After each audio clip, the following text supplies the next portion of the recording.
here. So I call this meeting to order. Welcome to meeting number 18 of the House of Commons Standing Committee on Finance, pursuant to the motion adopted in committee on December 16th, 2021.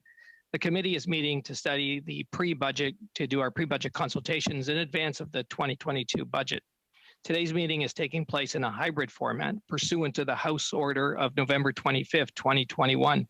Members are attending in person in the room and remotely using the Zoom application. The proceedings will be made available via the House of Commons website so that you're aware the webcast will always show the person speaking rather than the entirety of the committee.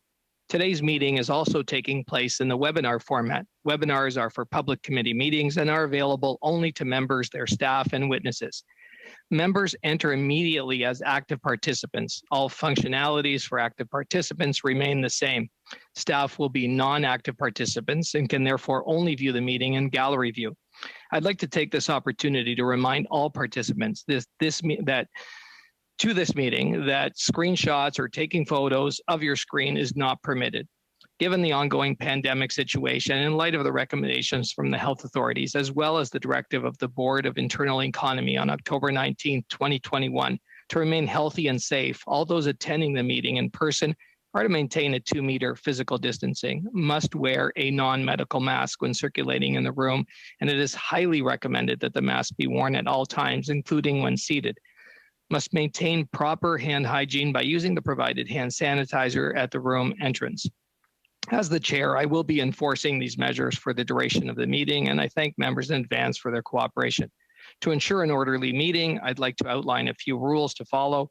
Members and witnesses may speak in the official language of their choice. Interpretation services are available for this meeting.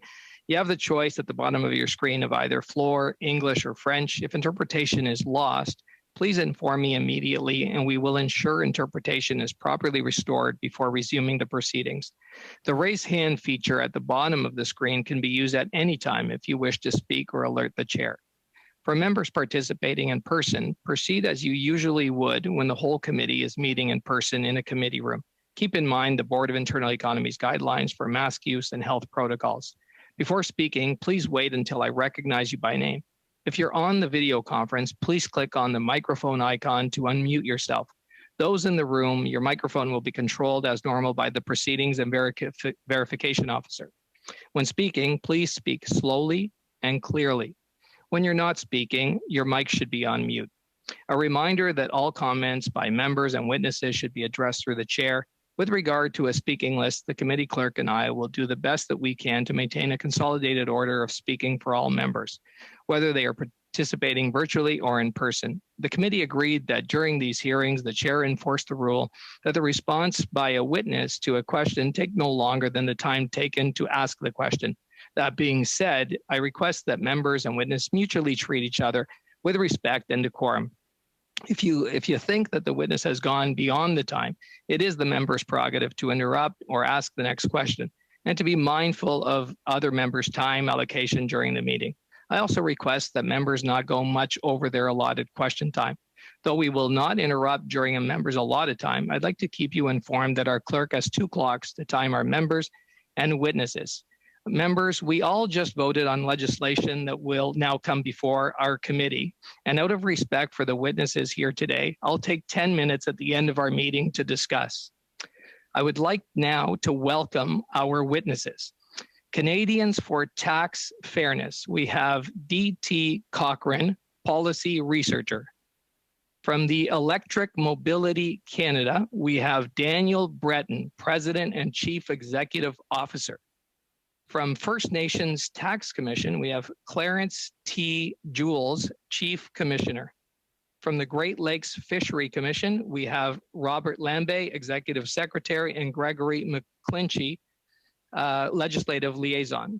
From the Macdonald Laurier Institute, we've got Melissa Mabarki, Policy Analyst and Outreach Coordinator, Indigenous Policy Program. And from Tourism Industry Association of Canada, we have Beth Potter, President and Chief Executive Officer, and Blake Rogers, Executive Director of Tourism Industry Association of the Yukon.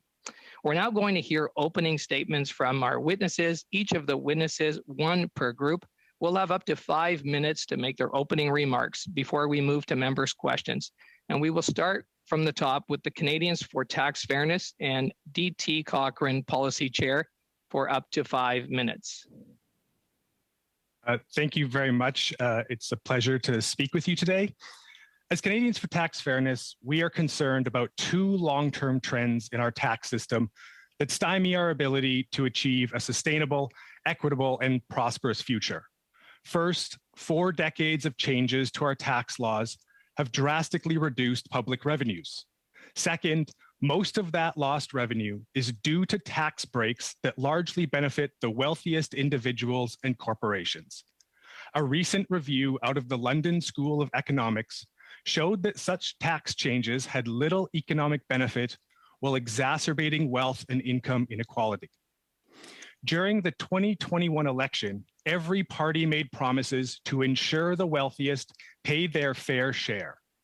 We appreciate your commitment to addressing the issue and expect the all-party consensus on more CRA funding will result in prompt implementation. However, fairness will not be achieved with a few incremental measures. We need new tools such as a wealth tax and the digital services tax. Both tools are well studied and there is no reason not to move forward. But we also need to substantially overhaul our tax system in 3 key ways: raise the corporate tax rate, eliminate loopholes, and increase transparency. We've heard a lot about the skyrocketing wealth of billionaires, but I want to focus on the rising wealth and power of corporations, aided and abetted by Canadian governments. Here's a key number: $1.1 trillion. This is how much tax revenue Canadian governments have lost from ill-advised corporate tax cuts and ever-worsening tax avoidance since 2000. This deprived governments of revenue that could have expanded and maintained vital public services. Did corporations invest this money in R&D or greater productive capacity, which many claimed would happen? No. Instead, inequality rose along with higher executive salaries, as well as more corporate concentration and influence. The current government has said it will address these problems and taken some steps promising more. We support limiting stock option deductions and interest deductions. However, this incremental approach is out of step with our desperate need for substantial and sustained government action on numerous issues: affordable housing, a more robust healthcare system, and climate resilient infrastructure, to name just 3. Further, contrast these incremental measures with the extreme rate cuts made by Liberal and Conservative governments in the 2000s and early 2010s. Those cuts saw the federal corporate tax rate almost halved to just 15%. Reversing the cuts is long overdue. We commend the Liberal government for promising to raise the tax rate on the country's largest financial institutions. However, a general increase, as proposed by the NDP, is preferable. We recommend an increase to 20%, which the PBO says would raise revenue by almost $8 billion. In addition to raising the corporate tax rate, we need to close loopholes that overwhelmingly benefit the largest corporations and the wealthiest individuals. Let me name 3. First, move to full inclusion of capital gains. This is a $22 billion and growing annual handout to the rich and powerful. Second, get rid of the dividend tax credit, which costs the government $5 billion a year. Over 90% of that goes to the richest 10%. Third, eliminate the preferential tax treatment for REITs, real estate investment trusts. One of the main drivers of runaway house prices is assetization, treating houses as assets first and homes second. This needs to be discouraged, and eliminating the preferential tax treatment for REITs would be an important step. Finally, the government must continue to improve corporate transparency. Last budget's funding toward a public beneficial ownership registry is an important step. The next step is to publicly disclose country-by-country financial reporting for the largest transnational corporations. There is too much we do not know about some of the most powerful companies in Canada. The pandemic and climate change have created much suffering and uncertainty, but they've opened many people's eyes to the essential nature of properly funded public institutions. Let's overhaul our unjust tax system and enhance our public capacity. Thank you for your time and attention. And thank you, Mr. Cochrane. We are now moving to the Electric Mobility Canada, and we have Daniel Breton for up to 5 minutes. Bonjour. Good afternoon. We'd like to thank the members of the Standing Committee on Finance for taking the time to review our recommendations with respect to the electrification of transportation for the budget 2022. My name is Daniel Breton. I'm the CEO of Electric Mobility Canada. Established in 2006, Electric Mobility is one of the very first organizations in the world to specialize in the electrification of transportation. We have members that include light, medium, and heavy manufacturers, electricity suppliers, charging infrastructures, mining companies, technological companies, universities, etc. There are three fundamental reasons why Canada should respect the development. Support the development of the transportation electrification industry, air pollution and health, climate change, and the economy. For example, according to the 2021 report on the impact of air pollution, Health Canada estimates that 15,300 deaths per year can be attributed to air pollution in Canada, 8 times the death toll from motor vehicle accidents. And the total annual economic cost of air pollution is estimated at $120 billion a year, most of it coming from transportation and oil and gas. So investing in electric mobility can therefore help save thousands of Canadians' lives and billions of dollars. On August 6, 2021, we sent a series of 26 pre-budget recommendations for the 2022 with budget proposals that can be found on the Finance Committee website. Some of these recommendations have been updated in our fall document known as the 2030 EV Action Plan for Canada. These recommendations fall under the following 6 pillars. Pillar 1, on light-duty EV consumer adoption, we propose policy solutions that overcome barriers to consumer EV adoption that focus on affordability and value, education and awareness, as well as new polluter pay funding mechanisms to support their implementation. Pillar 2, on medium, heavy-duty, and off-road fleet electrification, we present ideas and solutions to overcome and address the barriers in the fleet and non-passenger segment, including for affordability, the transition of electric public transit and school bus fleet, and actions that government can take at federally regulated facilities.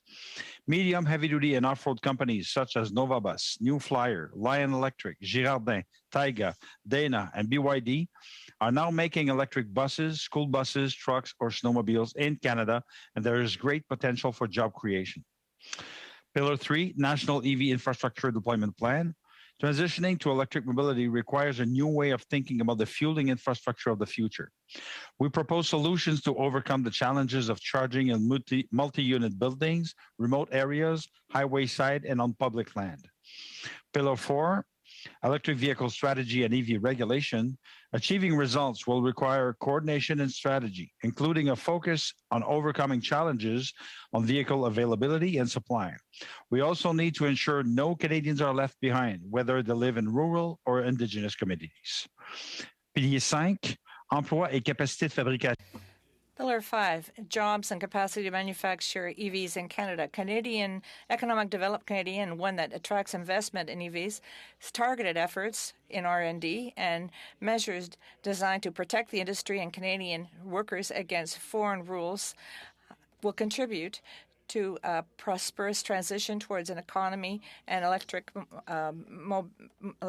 mobility in Canada. Pillar 6, the government should set the example and use its own facilities, its financial weight, and its internal process to help accelerate the transition towards electric vehicles. The future of mobility is electric, whether we're talking about light, heavy, or off-road vehicles. The Government of Canada knows this, the industry knows it, and scientists know it. That's why Canada and the members of its Canadian industrial cluster must work together to ensure that we have a plan that will guarantee a visionary country that is green and prosperous. Thank you. Merci, Monsieur Breton. And now we are moving to the First Nations Tax Commission, and we have Chief Commissioner Clarence T. Jules for up to 5 minutes. Good afternoon. I am Manny Jules, the Chief Commissioner of the First Nations Tax Commission. Thank you for this opportunity to appear before this committee. This is the 22nd submission I've made. I have personally made 15 pre-budget submissions to this committee. In December 2020, I appeared before this committee to make 7 recommendations for budget 2021. One of the recommendations was to expand our fiscal powers to include fuel, alcohol, cannabis, and tobacco sales tax. We call this the FACT tax. In February 2021, this committee included that recommendation in its report to the House of Commons. And in April 2021, the federal government included the FACT tax in budget 2021. The support of this committee is appreciated. Because of your support, the Department of Finance has invited us to discuss how we can help them implement the FACT tax. Because of your support, the First Nations Fiscal Management Act has become the most successful Indigenous-led legislative initiative in Canadian history. There are now over 320 First Nations in the FMA. Your support of the FMA has led to billions in new revenues, infrastructure, and investment in our communities. This has meant thousands of new jobs. It has meant thousands of new First Nation laws have been implemented by hundreds of university-accredited and professionally certified administrators. The FMA stands as an international example of how to respect Indigenous rights and achieve economic reconciliation by implementing Indigenous jurisdiction. This year, the Commission is seeking your support for an important improvement to the FMA. We want to add the First Nations Infrastructure Institute so First Nations can build more sustainable infrastructure and do it sooner. The Infrastructure Institute will allow participating First Nations to reduce their asset-related insurance premiums. It will allow us to close the $30 billion infrastructure deficit on reserves much sooner by monetizing transfers. We are also seeking to renew the mandates of our FMA institutions so we can support more First Nation fiscal powers, improve financial and statistical management frameworks, and support more First Nations. We are asking this committee to support other amendments which increase our access to capital, improve our implementation of First Nation jurisdictions, and expand our capacity and resources to implement innovations. In the past 154 years, the Parliament of Canada has passed, repealed, and amended many thousands of laws. This has been done to adapt to changes in economic opportunities, technologies, societal priorities, environmental challenges, pandemics, demographics, and fiscal challenges. This has supported the evolution of Canada. Now consider our plight. The Indian Act and its oversight bureaucracy has not changed much over the last 150 years. In fact, its first 50 years, all amendments to the Indian Act increased restrictions placed on us. This legislation was amended in 1920 to make it easier to take away our children. As you know, 215 unmarked graves were discovered in my community in May of 2021. The Indian Act was amended again in 1927, so we couldn't even tax ourselves. We call this taxes, TAKSIS. We used it to pursue our title claims, improve our community infrastructure, and to look after our own children. This was taken away. My community understands the relationship between our loss of taxes and title and what government did to our children. In October 2021, 13 families from my community personally petitioned the Prime Minister to renew our fiscal power. I was happy to see the Prime Minister's commitment to Indigenous tax jurisdiction reflected in the Minister of Finance's mandate letter. Supporting these FMA amendments will allow this committee to meet this commitment. These amendments will also allow First Nations to better adapt to change when change happens, and right at the community level. It gives us the jurisdictional and institutional space we need to innovate and adapt to change. We are only asking what you take for granted: the ability of the government and citizens to innovate, learn, adapt, and succeed. Reconciliation will never be brought about by rhetoric or a government program. Reconciliation can only be achieved by creating a Canada that includes us. And that means hard work and putting decision-making power into our own hands. As my ancestors said in 1910, let us work together so that we can make each other great and good. Thank you. And thank you, Chief Commissioner Jules. And now we are moving to the Great Lakes Fishery Commission for up to 5 minutes. Thank you, Mr. Chair. We're pleased to be here today on behalf of the Great Lakes Fishery Commission. Part of the Commission's treaty mandate is to make recommendations to government, and surely there's no more important a starting point for us than participating here today. Previous committees have supported our work in their pre-budget consultations, and we ask this committee to recognize the Great Lakes as the economic engines that they are. My name is Greg McClinchy, and before joining the Commission, I spent 25 years on Parliament Hill, and I'm thrilled to again be on this side of the virtual table offering comments on the next budget. With me is Robert Lamb, the Commission's former chair and current executive secretary. Prior to joining the Commission, Bob had a 35-year career in the public service where he held several executive positions, including 6 years as DFO's Central and Arctic RDG. Together, we offer the Commission's budget and ask for your support. The Great Lakes hold 21% of the world's fresh water.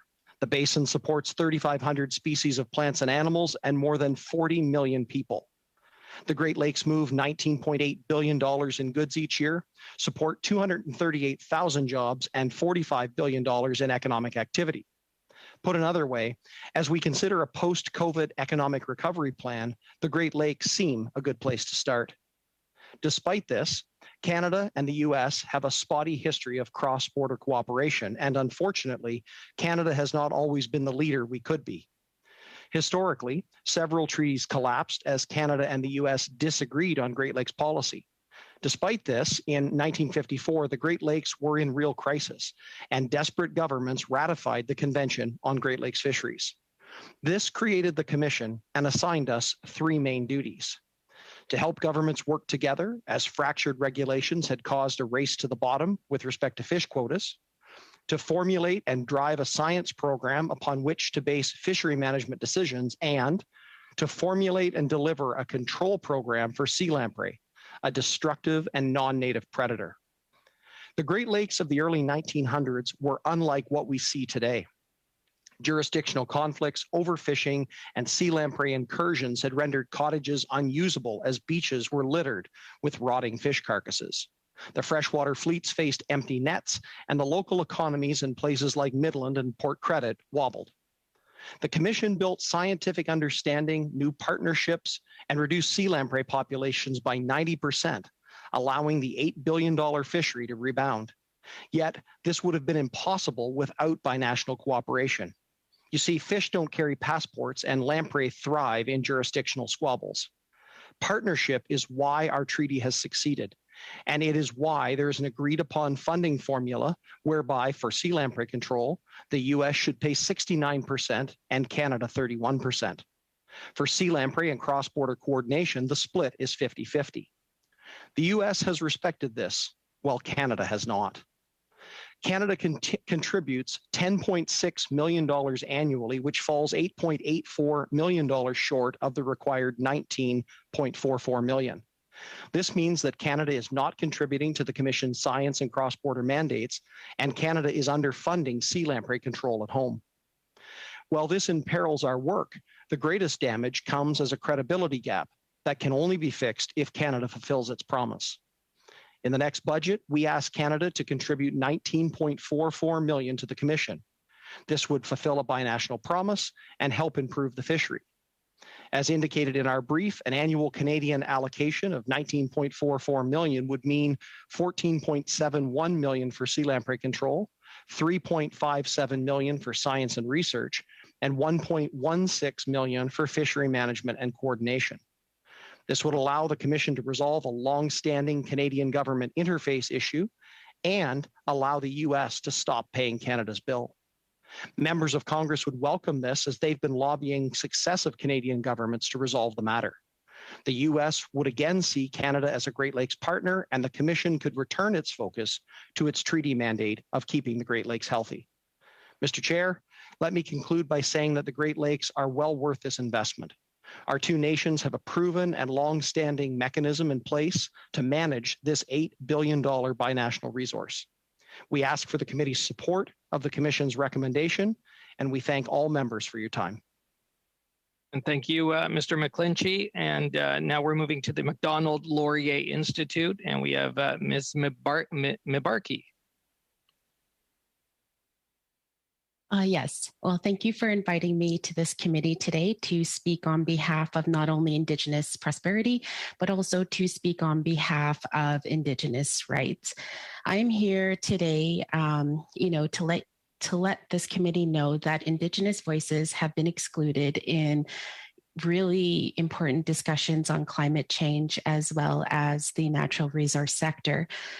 In the West, this sector has employed a large number of Indigenous people. It has also helped entrepreneurs develop businesses and to become self-sufficient.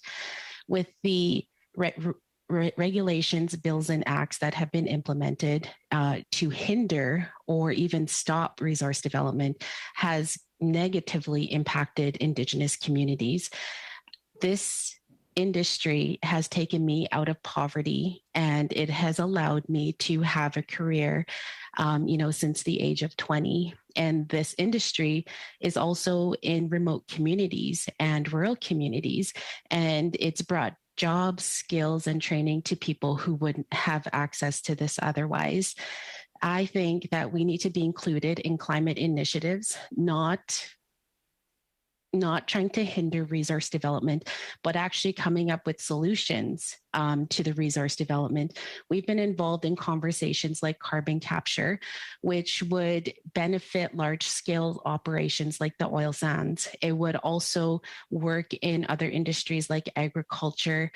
Anything with a smokestack could implement the use of carbon capture if this technology is developed.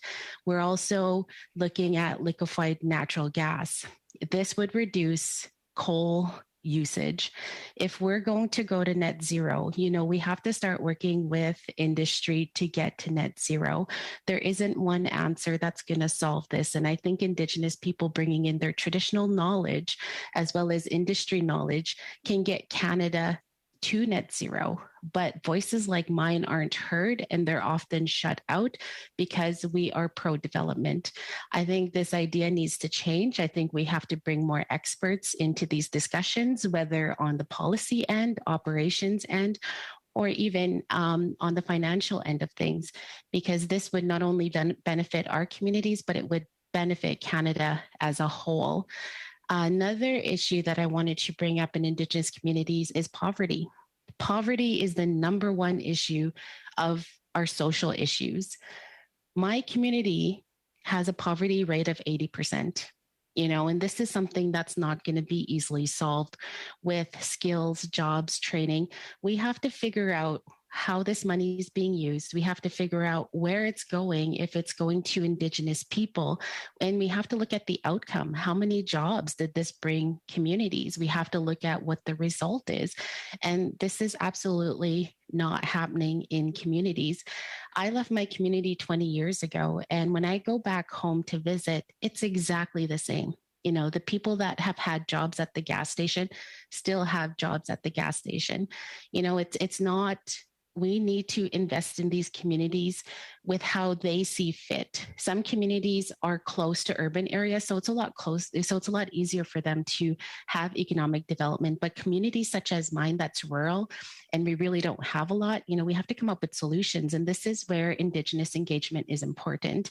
So I'm here to speak on behalf of Indigenous people that aren't normally part of these conversations. And I think going forward, and part of reconciliation is including Indigenous people. If you don't have them at your committee, on your boards, you're not going to get the full picture of what's happening on the grassroots level. And I hope this changes, and together, we can build we can build an even greater Canada. And I believe with our participation, we can definitely achieve our goals in climate change, employment. We can change numbers all around. And I thank you once again for inviting me. Well, thank you, Ms. Mbarki. And now we're moving to the Tourism Industry Association of Canada and either Beth Potter or Blake Rogers. Yes, Ms. Potter. Thank you, Monsieur le Président et chers membres du comité. Mr. Chair and members of the committee, I would like to thank you for inviting us here today. Share our industry's key priorities with you once again. You've heard me say this before. The tourism industry was the first hit, the hardest hit, and will be the last to recover from the pandemic. Just before the holidays, you kindly invited me to appear before you in the context of your study of Bill C2. So I won't reiterate the key data showing how devastated the travel economy has been by the pandemic. The tourism industry has set a goal to rebuild back to the $105 billion economic powerhouse we were before COVID, and to do so by 2025. To do so, we have identified a number of priorities regrouped under three main themes. The first being financial supports. We are immensely grateful for the Tourism and Hospitality Recovery Program, but there are several issues we wish to bring to your attention. Decreasing the subsidy rates by half this March was likely based on a belief that growth in tourism would increase enough by then to compensate for the decrease.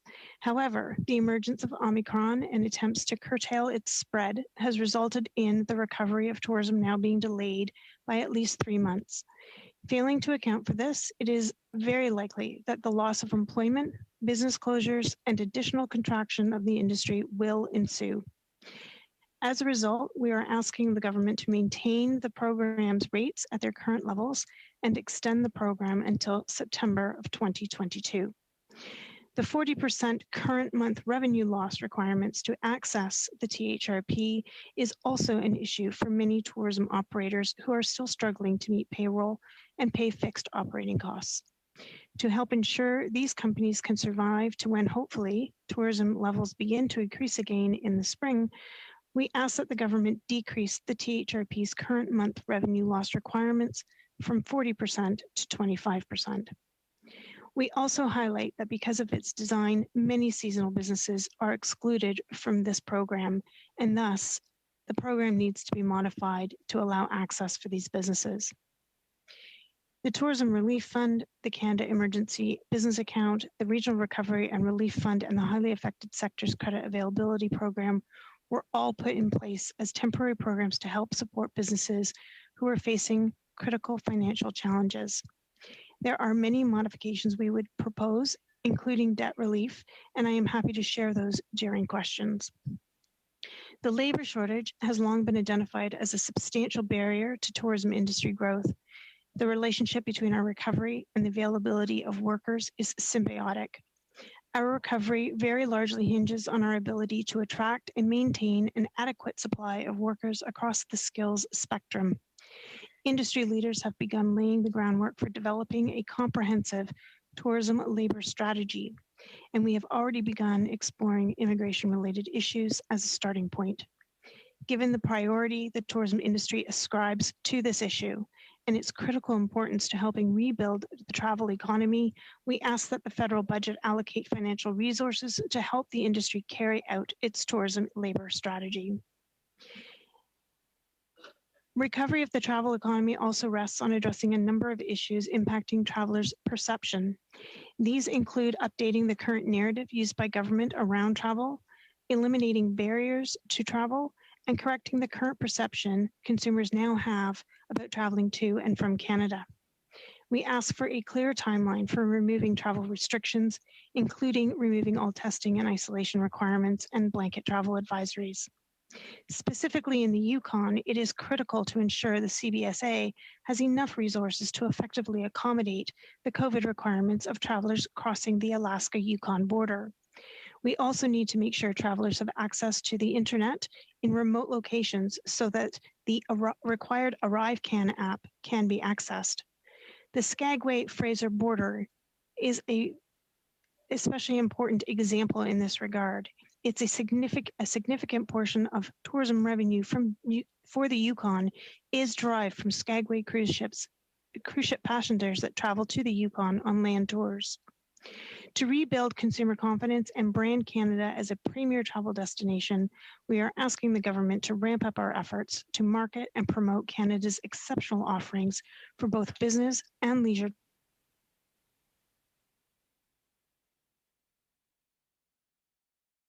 I think destination infrastructure and the development of new products should be planned for. Thank you very much for your time and attention today. Well, thank you, Ms. Potter, and thank you to all the witnesses for your opening remarks. At this time, we're going to move to questions from members. In our first round, witnesses, each party will have up to 6 minutes for their questions. We're going to start off with the Conservatives, and I've got Mr. McLean up for 6 minutes. Thank you, Mr. Chair. Allow me to thank all the witnesses today. Very compelling information that's been provided to us, and we really appreciate you taking the time to give us your input on these budget consultations. Thanks, everybody, for appearing. There's a lot of questions I have and everything I've heard here today, but I'm going to start with Mr. Breton. He and I have discussed these matters before, but I'll remind him, because the last time we were at the Natural Resources Committee together, Mr. Breton, there are really, simply put, three sources of energy in Canada. There is, three uses of energy in Canada: internal combustion engines, electricity, and industrial uses, which is principally natural gas. When you want to remove the internal combustion engines, you are effectively going to have to double the electricity supply available to Canadians. Now, I've checked this since the last time we spoke, and I hope you have too. The Canadian Electricity Association has indicated they can't get to net zero as defined by the government by 2035. It's going to be a great challenge because it used to be 2050. But now they say that's with their current supply of electricity, current demand and current supply. There are no new sources coming online here that are of any impact for long-term supply. Can you tell us where you think all the new demand, the new supply for electricity will come to meet the demand required to replace Canada's motive fleet? Thank you for your question. Can you hear me properly? Okay, thank you for your question. Actually, we have been working with CANREA, which is the Canadian Renewable Energy Association, and the answer is clear. Right now, Canada is one of the cleanest grids in the world, with 82% non-emitting production of electricity, 67% renewable electricity. So it is possible to produce more clean electricity for us to have an all electric grid that will be clean and sufficient to produce enough electricity for the whole fleet of vehicles in Canada. Where will that come, Obviously, Mr. Berton? Where will it's going to come? It's going to come from different sources. It can come from thermal sources, wind power, solar power, hydroelectricity, and that is something that CANREA has already worked on. I appreciate that. Thank you, because we are looking for where those sources are in order to meet the demands of Canadians who are going to be energy starved here as we move down this path. As we see in Europe, as we're seeing in California, wind power and solar will not meet the demand required in order to replace the motive fleet in Canada. Where are the hydroelectric dams? Where are the nuclear fusion facilities? Nuclear fusion facilities that are going to be required, planned, and obviously take 10 years or more in order to get, supply to meet demand. Right now, there's some kind of bizarre feedback. I'm sorry. Is it okay now? Clerk, how was it? I did hear the feedback myself. So what I'm saying is that we are in 2022. 2050 carbon neutral is in 28 years. We have 28 years to make sure that we have enough supply of clean energy, and we won't be energy starved. It's not been an issue. It won't be an issue. When we talk to the Canadian Electricity Association, when we talk to CANREA, it very simply shows that we have to. Well, Mr. Breton, we haven't seen any of that, and we've asked for it several times. So let me move on to the next question. What I will do, you know what? I will do I'll do something specifically for you. I will send you some data as soon as this meeting is over, so that we can. Here's my next question, Mr. Breton. I appreciate that. We'll follow up on that. Yeah, my pleasure. You talk about 560,000 jobs in the clean energy sector by 2030. Yeah. $600 million right now has been announced to replace auto manufacturing facilities in Ontario with zero-emission vehicles manufacturing facilities. That's for 3,000 jobs. So that's $200,000 of taxpayer money per job. And those jobs might last 5 or 6 years before they revamp the whole facility. $200,000 per job we're subsidizing just to get the jobs here. We also subsidize those vehicles by $5,000 to $12,000 per vehicle at the consumer level. And you're suggesting we subsidize them more. At what point in time will this industry actually become a tax-paying industry in clean energy? Because there's only so much to go around here. And right now, $25 billion a year comes from the petroleum and natural gas industry into government coffers. And that $25 billion is being redistributed to programs like these. And yet, where's the outcome once we get to your end game? It seems like we're going to subsidize these jobs forever. Well, actually, if you look at the World Monetary Fund, they came out with a study last year that said that we have been subsidizing fossil fuel at a level of $5,900 billion in 2020. So across the world, we've been subsidizing fossil fuel for decades. Back in 2012, President Obama said that we had been subsidizing in the US oil and gas for more than 100 years. So if we are to be subsidizing cleaner vehicles and cleaner energy because we're doing an energy shift and a technology shift, I agree with you that we should not be subsidizing that for decades. Okay. Like we have been. Thank you. That's your time, Mr. I don't know, Clerk. We're getting feedback coming through. That's really bizarre. that is the time. And we are moving now to the Liberals for 6 minutes. I've got Mr. McDonald. Thank you very much, Chair, and thank you to all the guests today. I'm going to focus, I come from Prince Edward Island, and tourism is an extremely important industry on PEI. It's about 6.5%, almost 7% of our GDP, and it was hit extremely hard. And it's a seasonal economy, mainly on Prince Edward Island. And I do sympathize with many owner and operators of small and medium size, which most of them are, in this industry. And I hear you about relevance to changing the percentages and adding 3 months on. I hear that, and I hear that from owners. And I just, those to me are short term and need to be dealt with, and I understand that. But I want to ask you a question about long term and getting the tourism industry back to where it was prior to COVID-19. And I know it's imperative for multi-level coordination between all levels of government. And I want to ask you, what can governments actually do beyond the next 3 months to expedite some of the issues relevant to tourism has faced over the past 2 years? Well, thank you very much for the question. I really do appreciate it. I will tell you that one of the first things that has to happen is we need to reopen our borders and make it easier for people to travel to and from Canada. Right now, that is the biggest stumbling block, and that is what consumers are basing their decisions on, whether they're going to book. Right now is the booking window for March break, for the summer season, and international visitors are not booking Canada. There's a lot of interest in Canada, but they're not booking Canada because of the testing requirements pre-departure and on arrival. You know, we've got examples right now of, families arriving into Calgary, as an example, for a 10-day ski trip and spending 5 days in a hotel in isolation while they wait for their on-arrival test. That doesn't bode well for our brand reputation on the global stage.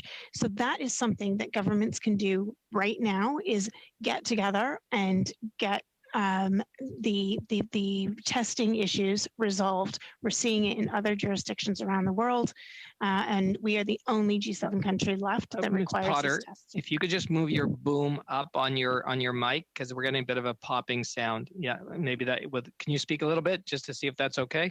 I hope that works better for everyone. Okay, great. Thank you. Thank you. Thank you for that. It's interesting. Smart Travel, which you're likely familiar with, did a study, and 70% of U.S. travelers, which is about 15 million of our visitors to Canada per year, believe vaccine passports should be required.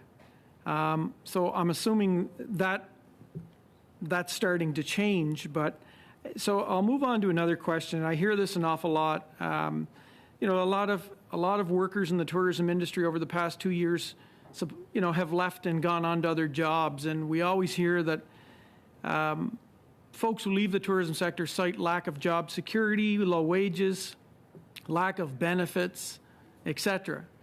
How can governments at every level help address some of these issues in doing so?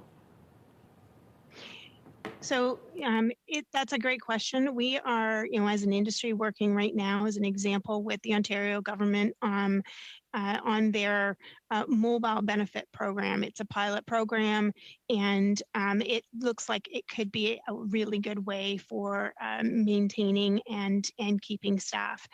But right now, that's not the issue. Right now, the issue is that because travel and tourism has been made out to be the bad guy and the one place that you don't want to go, it's been the thing everybody has been denied during this pandemic.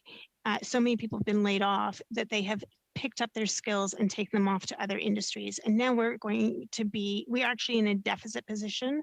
January, we had the worst month of employment loss, even through the early days of the pandemic. The accommodation and food service sector was down over 113,000 people, and that's an 11% loss. That is massive. When you've got other sectors, other industries talking about being back at capacity, and we're nowhere near it. So there's a lot of work to do, and it's a mixed message. It's industry is very much aware that they've got work to do on it. We are stepping up and doing that work, and we would love to have government at the table as our partner. How much time do I have, Chair, or am I done? You've got about 40 seconds. Just quickly, climate action and tourism. We know many travelers will be looking for this when things hopefully get back to normal. And I just want to know, how's the tourism industry going to ensure that they're doing everything possible relevant to reducing carbon emissions and climate change and marketing themselves as such? I'm going to let Blake take this one. In a short answer, please. Thank you for the question. I'll do the best I can in a few seconds here. I think just looking at R&D, working with airlines to encourage more innovation in that way, really promoting sustainable travel in any way that we can. I could go on for a while with this one, but that would be my short answer. Thank you. Well done. And now we're moving, and thank you, Mr. McDonald, and we're moving to the block, and Monsieur Garon for up to 6 minutes. Yes. Thank you, Mr. Chair. Most of my questions will be for Mr. Breton, but I would first of all like to welcome everybody here, Ms. Porter, express how much we are aware of the challenges they face, what the tourism industry faces, and I'm also aware of all the issues she raised in her presentation. So thank you very much. My first question is for Mr. Breton. I'm always fascinated when I hear you. It's not the first time I'm listening to you. I would like to know, there are some breaks, there are some issues that people have when it comes to purchasing electric vehicles. It's about independence, the impact on the environment of batteries, and also the quality of the charging networks for these batteries. Is that really a serious obstacle to the EV industry? What solutions can you come up with or propose, and what do you think the role of the state could be in changing perceptions? Can you hear me well?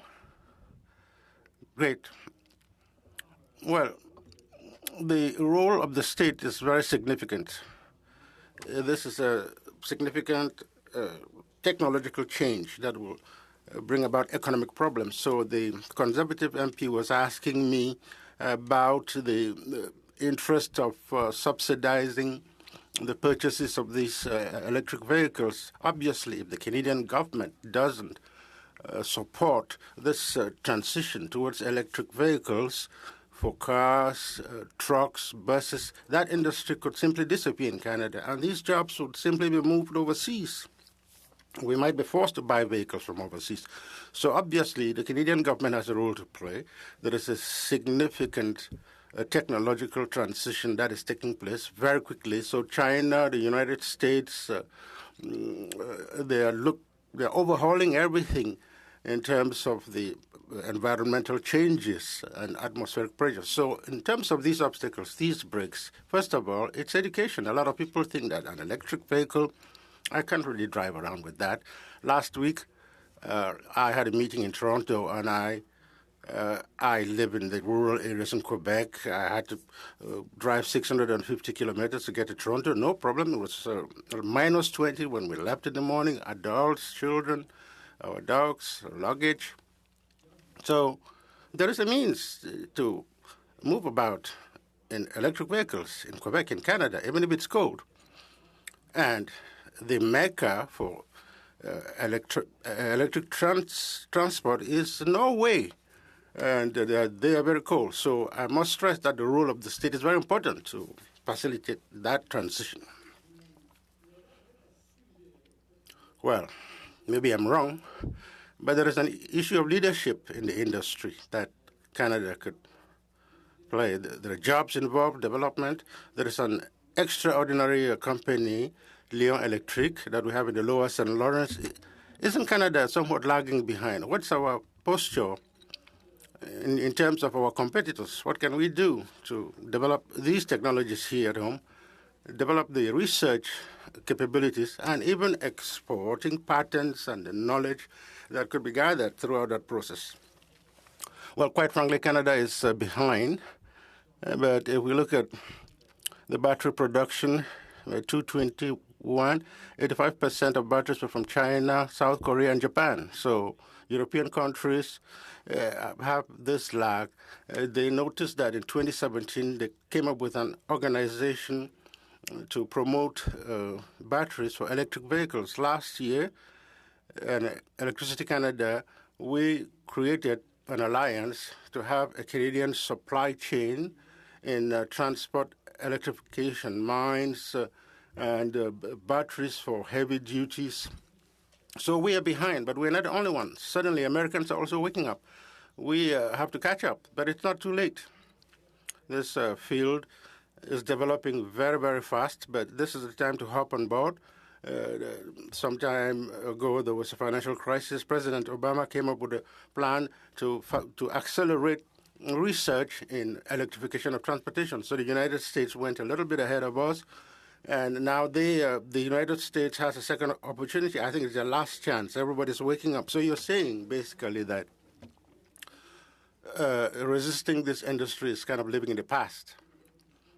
We are not getting involved in what could be described as an industrial revolution. Yes, we don't want to make the same errors as in the past. With the natural resources in Quebec and Canada, we send software overseas to have it processed, and petroleum and minerals were sent overseas for processing. In February 2021, there was a Canada-U.S. agreement on a strategy to adapt on critical minerals and also batteries for electric vehicles. We have to work in close collaboration with the United States as far as possible. And our raw minerals that we send overseas, we have to make sure that they're added value products. Otherwise, we would lose millions or thousands of quality jobs. I only have a few seconds left. Just to point out that last year, the committee made recommendations in the pre-budget process, and this time, we're talking about the role the government could play in developing these broadband this networks for research. Why should the state invest in that? Thank you. Over, but I'm sure there'll be more opportunities. We are moving to the NDP and Mr. Blakey for 6 minutes. Well, I just want to start by thanking all of our witnesses for joining us here today. I'm going to direct most of my questions to Mr. Cochrane with Canadians for Tax Fairness. Mr. Cochrane, I think you alluded to this in your opening statement, but I just wanted to circle back to ask, you know, one of the justifications that we hear for the large cut in the corporate tax rate over the last 20 years is that this is going to incent investment in productivity. And so I'm just wondering, what are some of the metrics that one would look to in order to be able to evaluate that, and how has Canada performed according to those metrics? So there's lots of different ways to measure this. We put out a report recently looking at corporate taxes as a share of revenue, and in that report, we make the point that the cuts haven't led to investment. And so we looked at the machinery and equipment assets and the intellectual property assets as a share of total assets for non-financial corporations. And at the same time as taxes were being cut and profit margins were rising, those shares were falling. So corporations are putting that money into all other sorts of uses, most of which don't produce the growth and jobs that they're supposed to. And so when those larger corporations aren't reinvesting the revenue that they get through corporate tax breaks, who picks up the tab for that then? Who's left holding the bag? Well, a lot of the productivity gains that we probably could achieve if we were investing in innovation just simply aren't happening. So a lot of the economic activity that could be there isn't.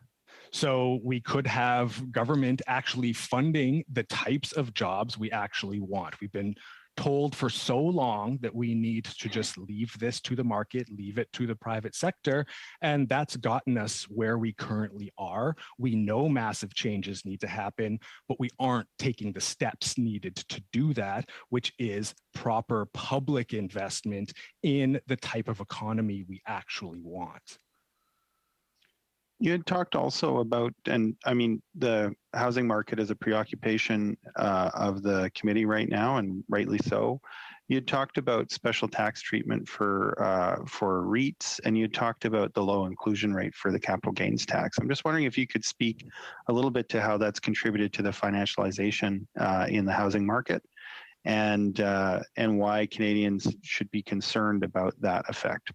So anytime you give any kind of preferential tax treatment to some segment of the corporations, then capital is going to move into that segment. So that's provided funds to the REITs to start buying up the housing stock.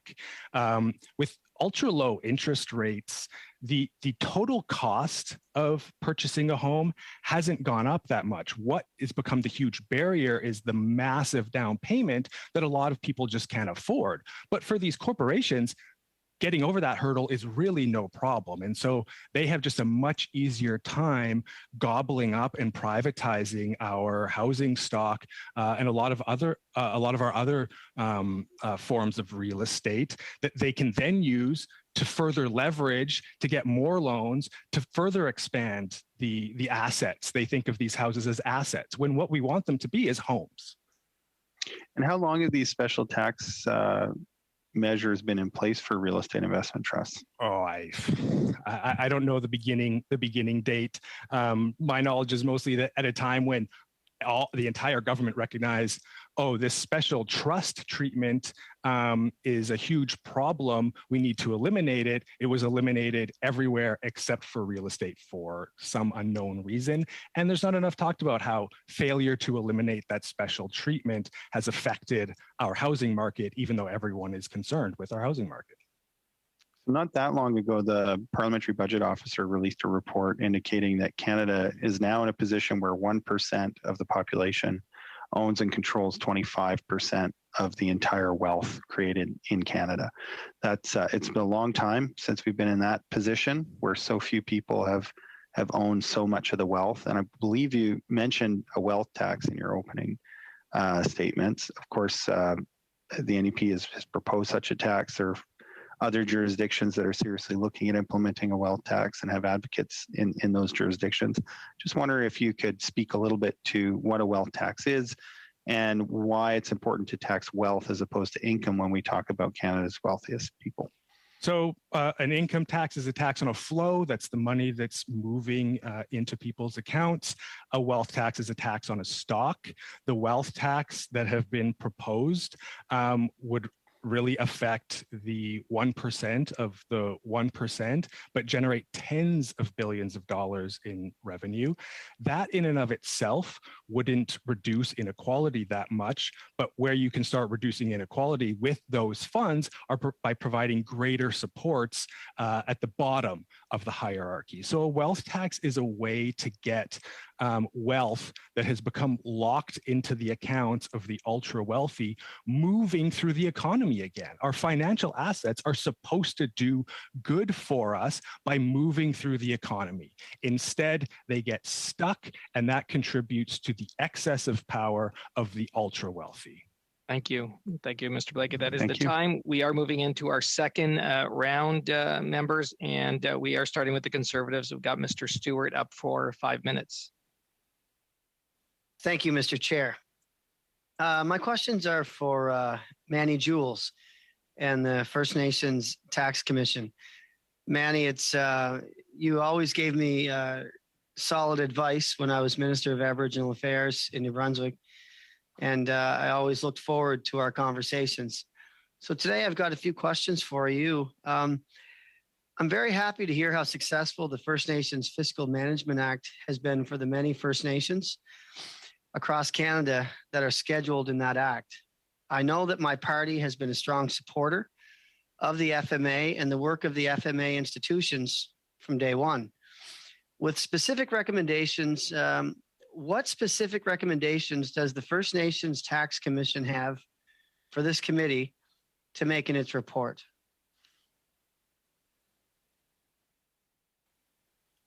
Thank you for that, Jake. I've got 6 recommendations: that the government amend the First Nations Fiscal Management Act to create a First Nations Infrastructure Institute.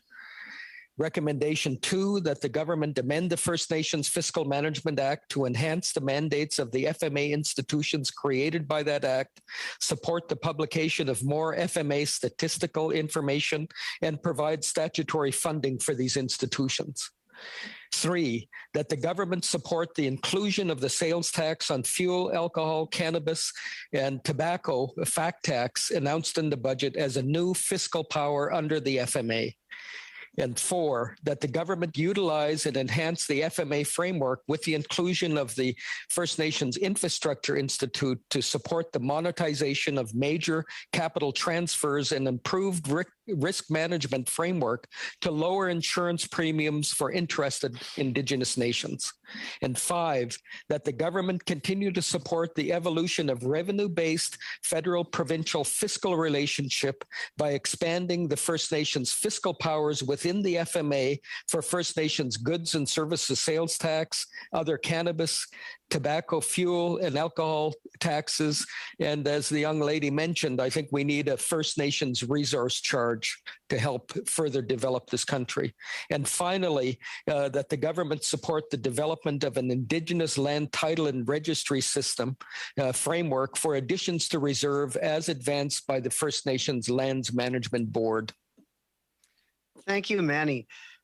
You are proposing to expand the successful FMA legislation that provides an effective jurisdictional option for interested First Nations away from the Indian Act supported by Indigenous institutions.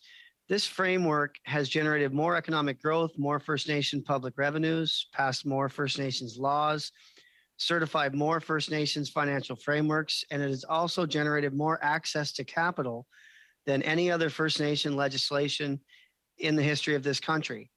That is a very impressive record and resume. And I know that this was your First Nations Fiscal Management Act was supported unanimously in 2005, I believe, as well. When do you think these legislative proposals will be brought forward? Well, we're working with government right now on these proposed amendments.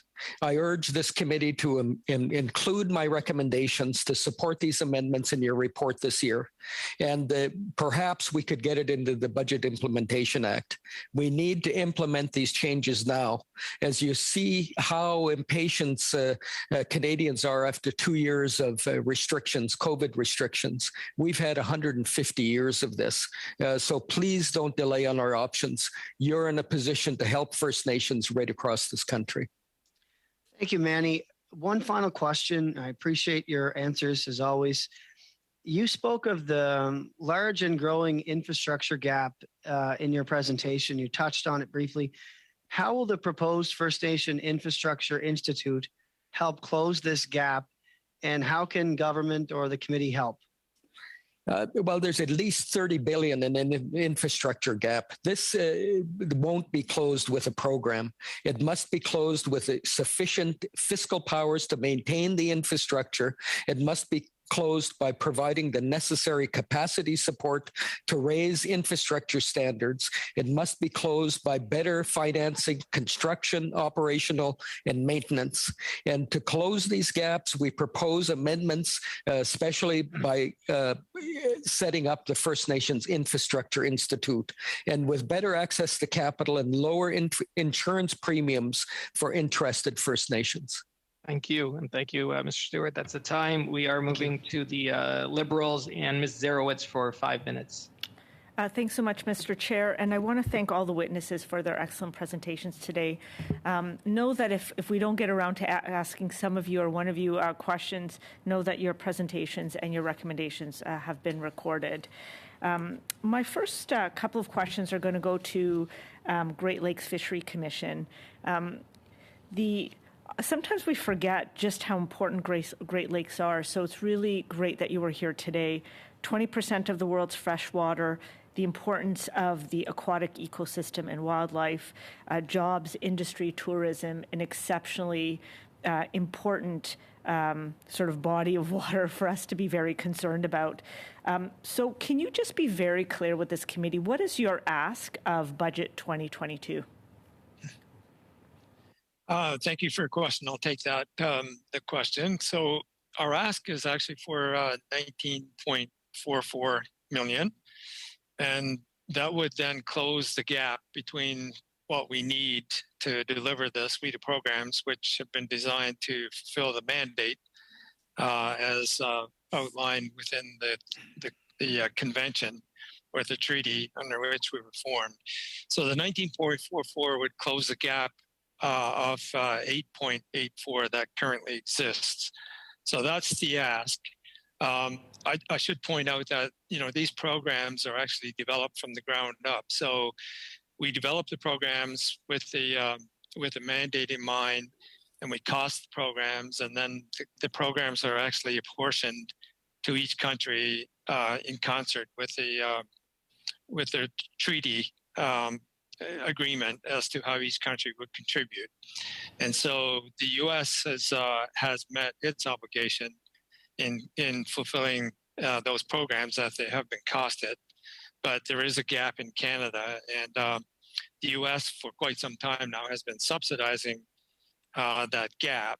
But after years of that subsidy, now we see that that subsidy going away for various reasons in the U.S. And so this is why we're sort of at a critical point right now. There is no surplus in our budget. So as that subsidy goes away, that gap is really critically important, or else programs have to be curtailed, which would be, devastating to us. We, bear in mind that each. So can I just ask my second question, because you're I think you're getting ahead of me a little bit, Mr. Lamb. So I think you're starting to get on this. So what happens if Canada do not provide these funds and continue to underfund the commitment that we currently have to the Great Lakes Fishery Commission?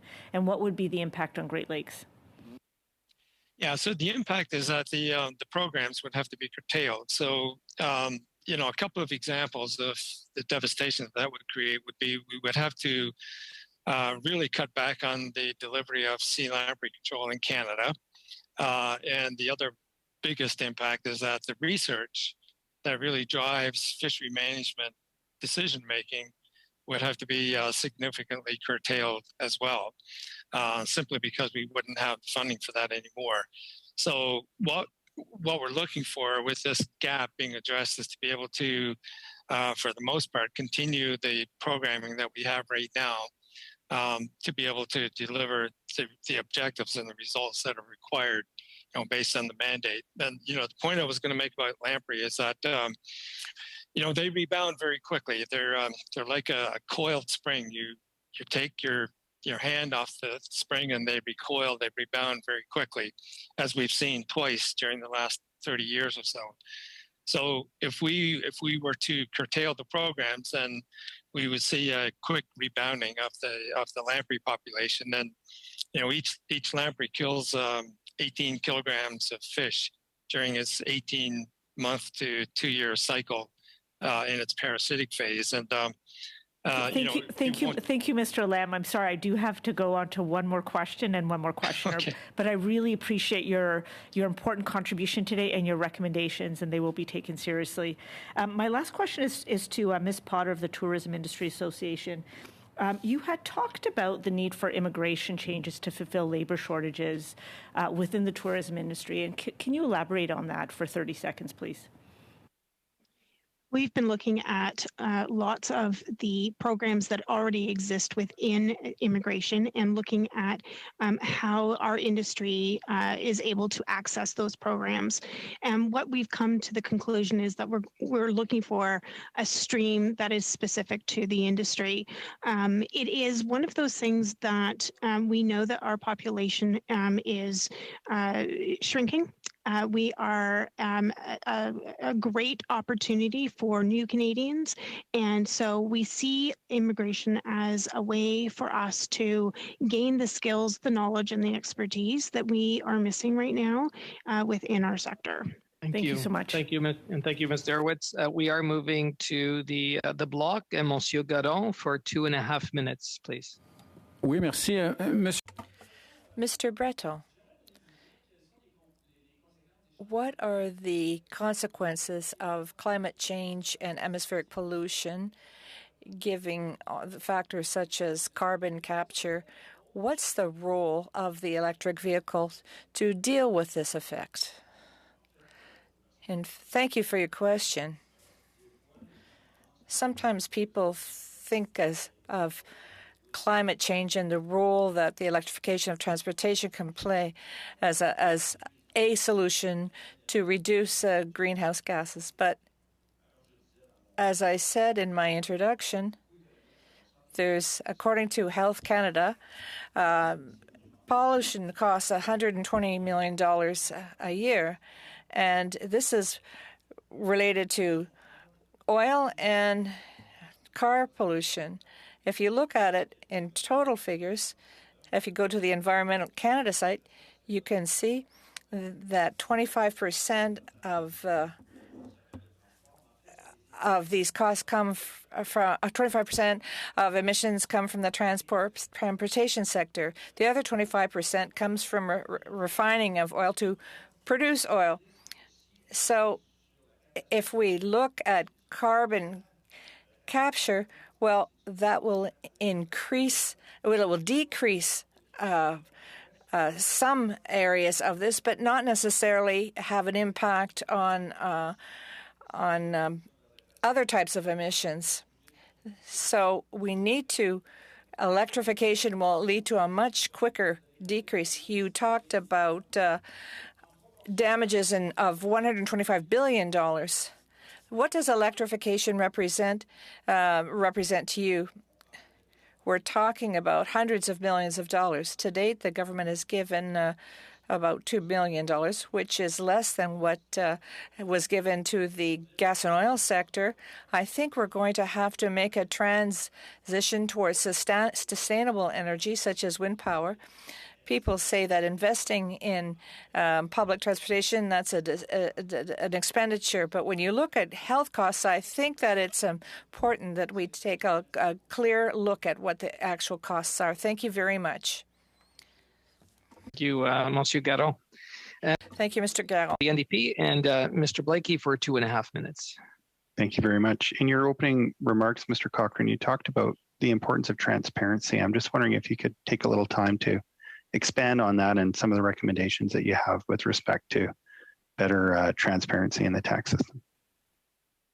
Yeah, it's hugely important, and it's also the type of thing that gets support by Canadians of all stripes. Everyone thinks it's ridiculous that we don't actually know how much revenue and profit Amazon makes in Canada. How much tax does Amazon pay in Canada? It's obviously becoming an ever greater part of our economy. At the very least, shouldn't we have information on just how big a part of our economy they're becoming? So the OECD recommended country by country reporting for major transnational corporations about a decade ago. That information already gets provided to tax authorities. We just think that the step needs to be taken to make that information publicly available. Okay, and what does that look like for you? Is that do the legal authorities exist right now for that kind of reporting, or is there legislative work in order to make that happen? And what do you think that looks like? We think that the model that's been set up for the beneficial ownership registry can serve as a template for something similar. It should be relative to the beneficial ownership registry. This is a much simpler step, but you can definitely coordinate among the various relevant government departments to figure out how to do this in a way that maximizes transparency and doesn't potentially risk exposing information that you may not want to get public. So it's more than doable. Right on.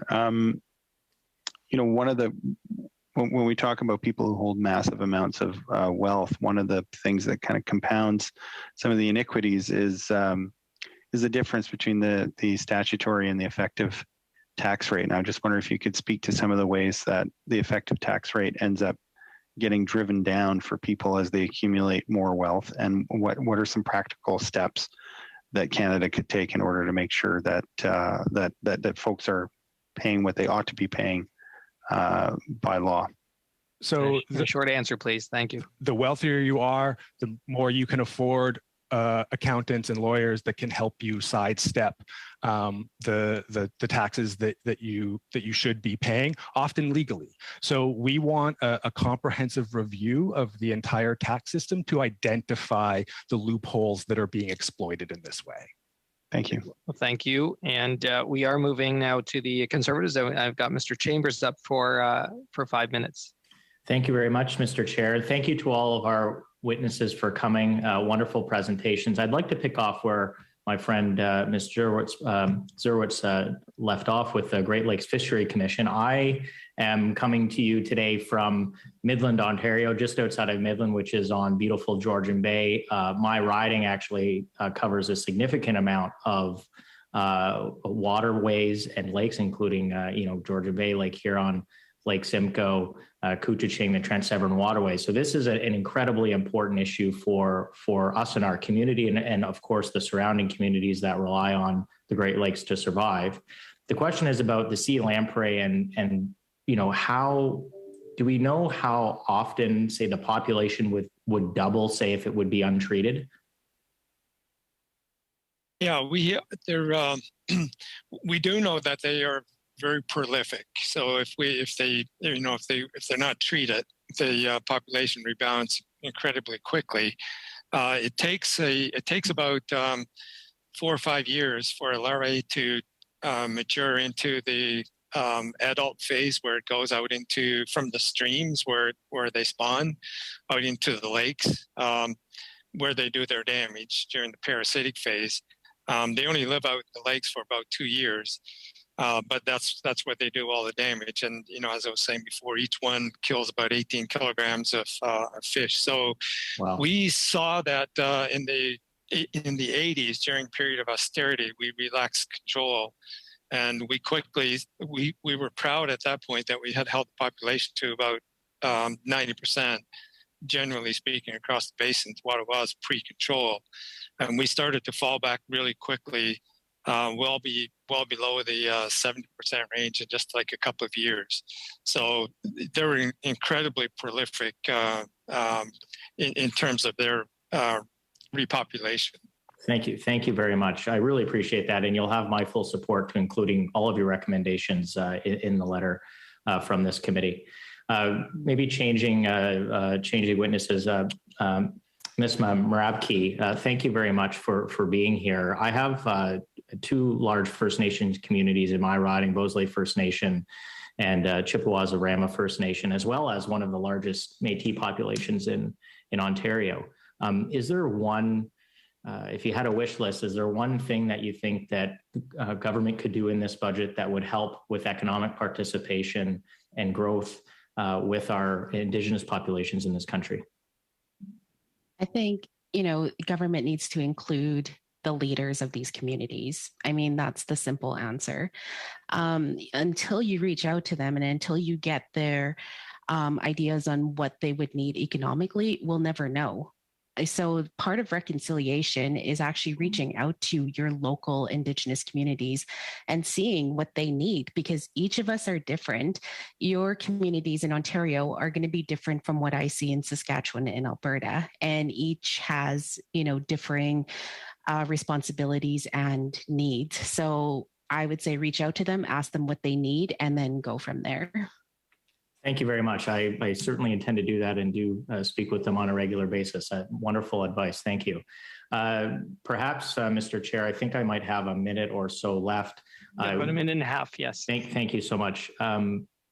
Ms. Potter, we've been from front of our committee before. You've talked about the challenges that a number of your members are having. I heard you mention to my colleague about the rules and restrictions and how that is having an effect. Rest of the world is starting to figure out how to live with COVID on a long-term basis. We are the only G7 country, as you mentioned, that has a PCR test on arrival. If we don't have a clear path to kind of figuring out how we are going to live with this virus, will your members survive? How long can some of them survive continuing in the current state? Thank you for the question. I will tell you, our industry is half of what it was pre-pandemic. And I've got examples every day from tourism operators who are going deeper and deeper into debt, trying to maintain payroll, trying to maintain their premises, whether it's rent or mortgages. I was talking to one the other day who runs a day boat excursion, and payroll came around again, and because he's a seasonal business, he wasn't eligible for any of the subsidies, and he is another $80,000 out of his own pocket. This is he's maxed out, and very well could be closing his doors in the imminent future. And these are the stories I'm hearing every day from operators from coast to coast to coast. Thank you very much, Mrs. Potter. I believe that's my time, Mr. Chair. Thank you, MP Chambers and Ms. Potter. We are moving now to the Liberals, and I've got MP Baker up for 5 minutes. Thanks very much, Mr. Chair. And I'd like to ask my questions of Mr. Lamb and Mr. McClinchy at the Great Lakes Fisheries Commission. And I'll just let you gentlemen decide which of you wants to answer the question. I want to start by saying that one of our colleagues, Vance Badaway, has done a tremendous amount of work on your behalf. He's not the only one, but certainly he's spoken to me about this issue on a number of occasions. So I wanted to share that with you.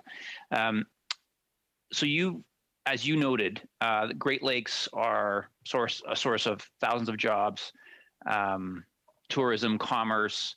They provide clean drinking water for, I think it's approximately 50 million people. They're an ecological trust. So could you share what were to happen? What would be the consequences if we were not to provide the funding that you have requested? And what I'm asking about is not so much the question around process or programs, although that's important, but really what would be the impact on the Great Lakes? Like if we were explaining to my constituents in Etobicoke Center what the impact would be, I think they'd be most concerned about what would be the impact on the Great Lakes. Could you articulate that for us? Yeah. Go ahead, Greg. if just to allude to some of the comments I made in my opening remarks, if you don't have to take our word for it, all you have to do is look back to fairly recent history. In the early part of the 1900s, for a series of reasons, there really wasn't effective control and effective regulation of the Great Lakes. And what we saw was in the simplest of terms, the near collapse of the fishery. I grew up on Lake Huron, right? Our cottage looks out onto the lake. That was the place where we, fished and canoed and camped and did all those things. Imagine that without fish. Imagine that, sea lamprey really enjoy fish at the top of the food chain, the same kind of things that humans seem to value most, from a sport fishing or a commercial fishing perspective. Imagine those things gone. We kill about 7.5 million, or we target 7.5 million sea lamprey. The estimates say that you could lose approximately 13.9 million kilograms of fish, or $389 million worth of economic value, if we were to have those particular larvae, mature and begin to do what they do best. So we're really talking about devastation on a large scale, and then everything that goes with it. Take the fish out of the Great Lakes, you're not going to have anglers coming. It's going to have an impact on tourism. It's going to have an impact on local communities, the people that sell boats or sell fuel to people passing through, restaurants. All of those kind of peripheral industries that make up our Great Lakes communities would be impacted. They were, 100 years ago, 80 years ago, and that would all come full circle around today. That's really helpful. And again, I'm thinking about the folks at home from my constituency, from other constituencies who are watching this. From an ecological perspective, could you talk a little bit more about the impact there? Like, for those of us who haven't maybe spent a lot of time, I spent some time up at a cottage when I was a kid, but I didn't do a lot of fishing because there wasn't a lot of fishing there. But help us to understand from an ecological perspective, what would the impact be? How does this affect the food chain? How does it affect our environment, et cetera? Or how would this? Part of what we saw back in the early 1950s was when sea lamprey destroyed, the top of the food chain, like lake trout primarily.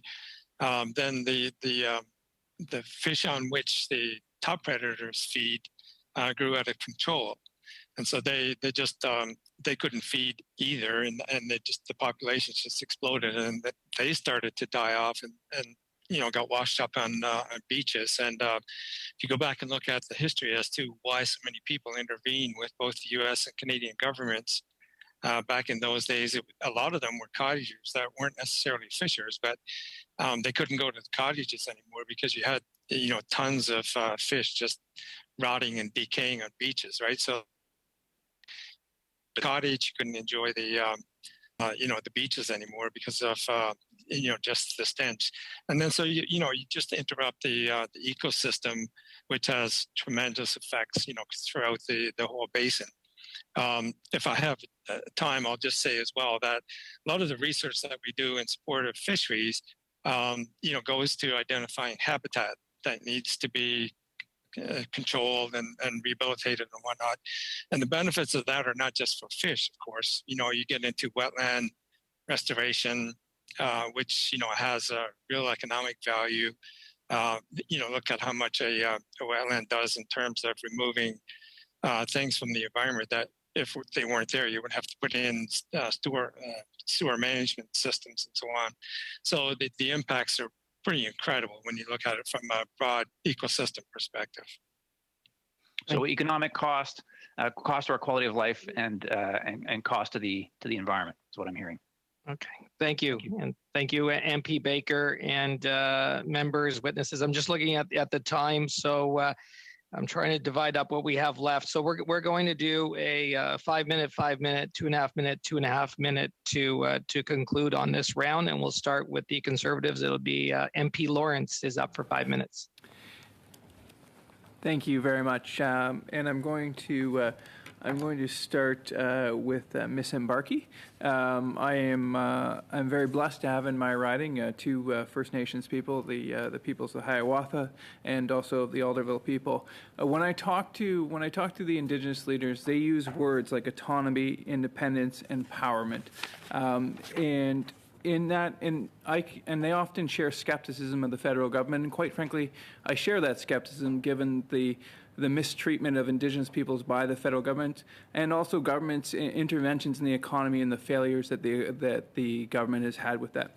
So with that, Ms. Mbarki, I'm hoping maybe you could talk a little bit about the potential empowerment of Indigenous people if, in fact, we were able to deregulate and open up and take full advantage of our natural resources.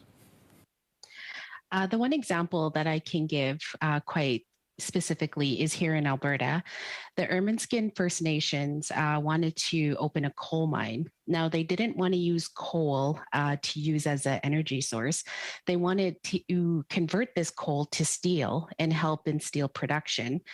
And this project was rejected. I believe it was due to public unsupport of the public.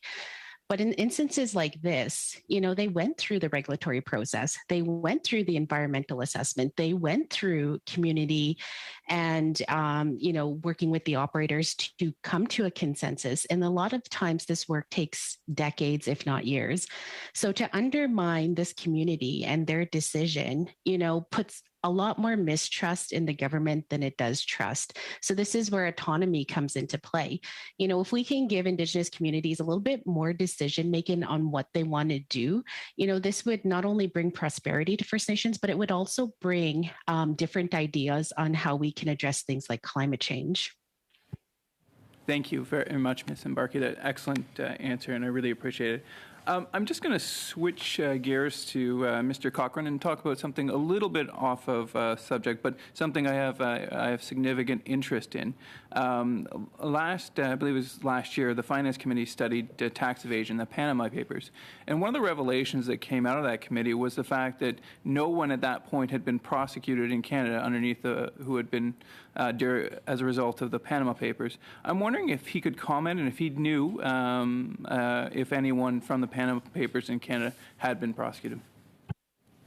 No. So far, no one has been prosecuted. Questions posed to the CRA have come. The answer that has come back is that we're continuing to investigate. We wonder why other countries have been able to successfully prosecute.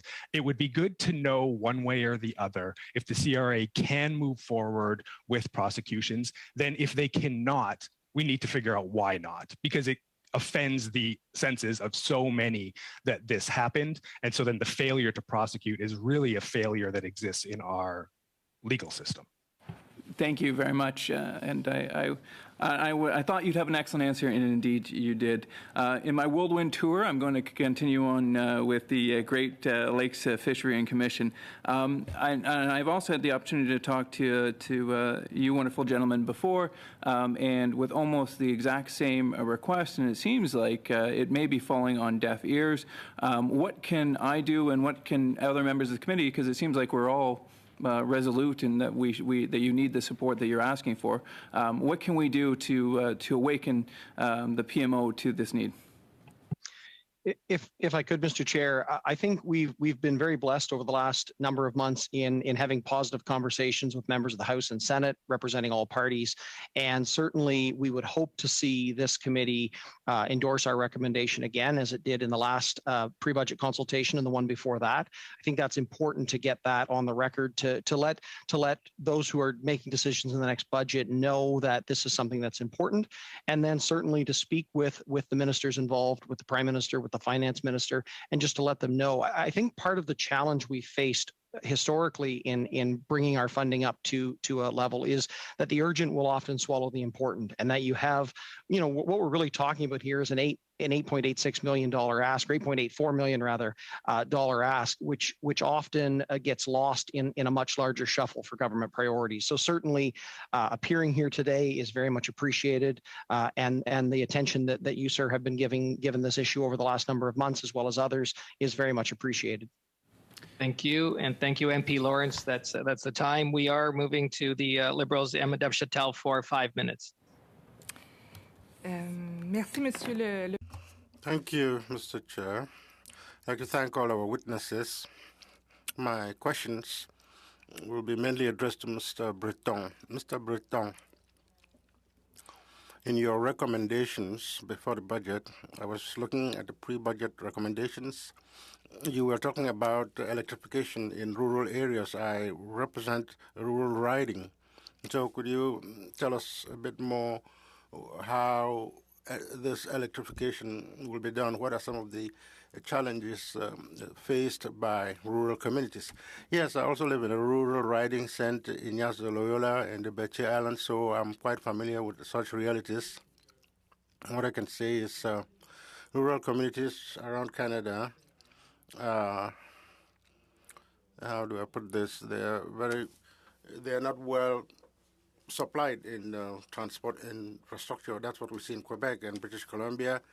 Well, places like that, people can move around easily in Quebec or British Columbia, but it gets more complicated when you move towards the northern communities where the electricity production is less stable.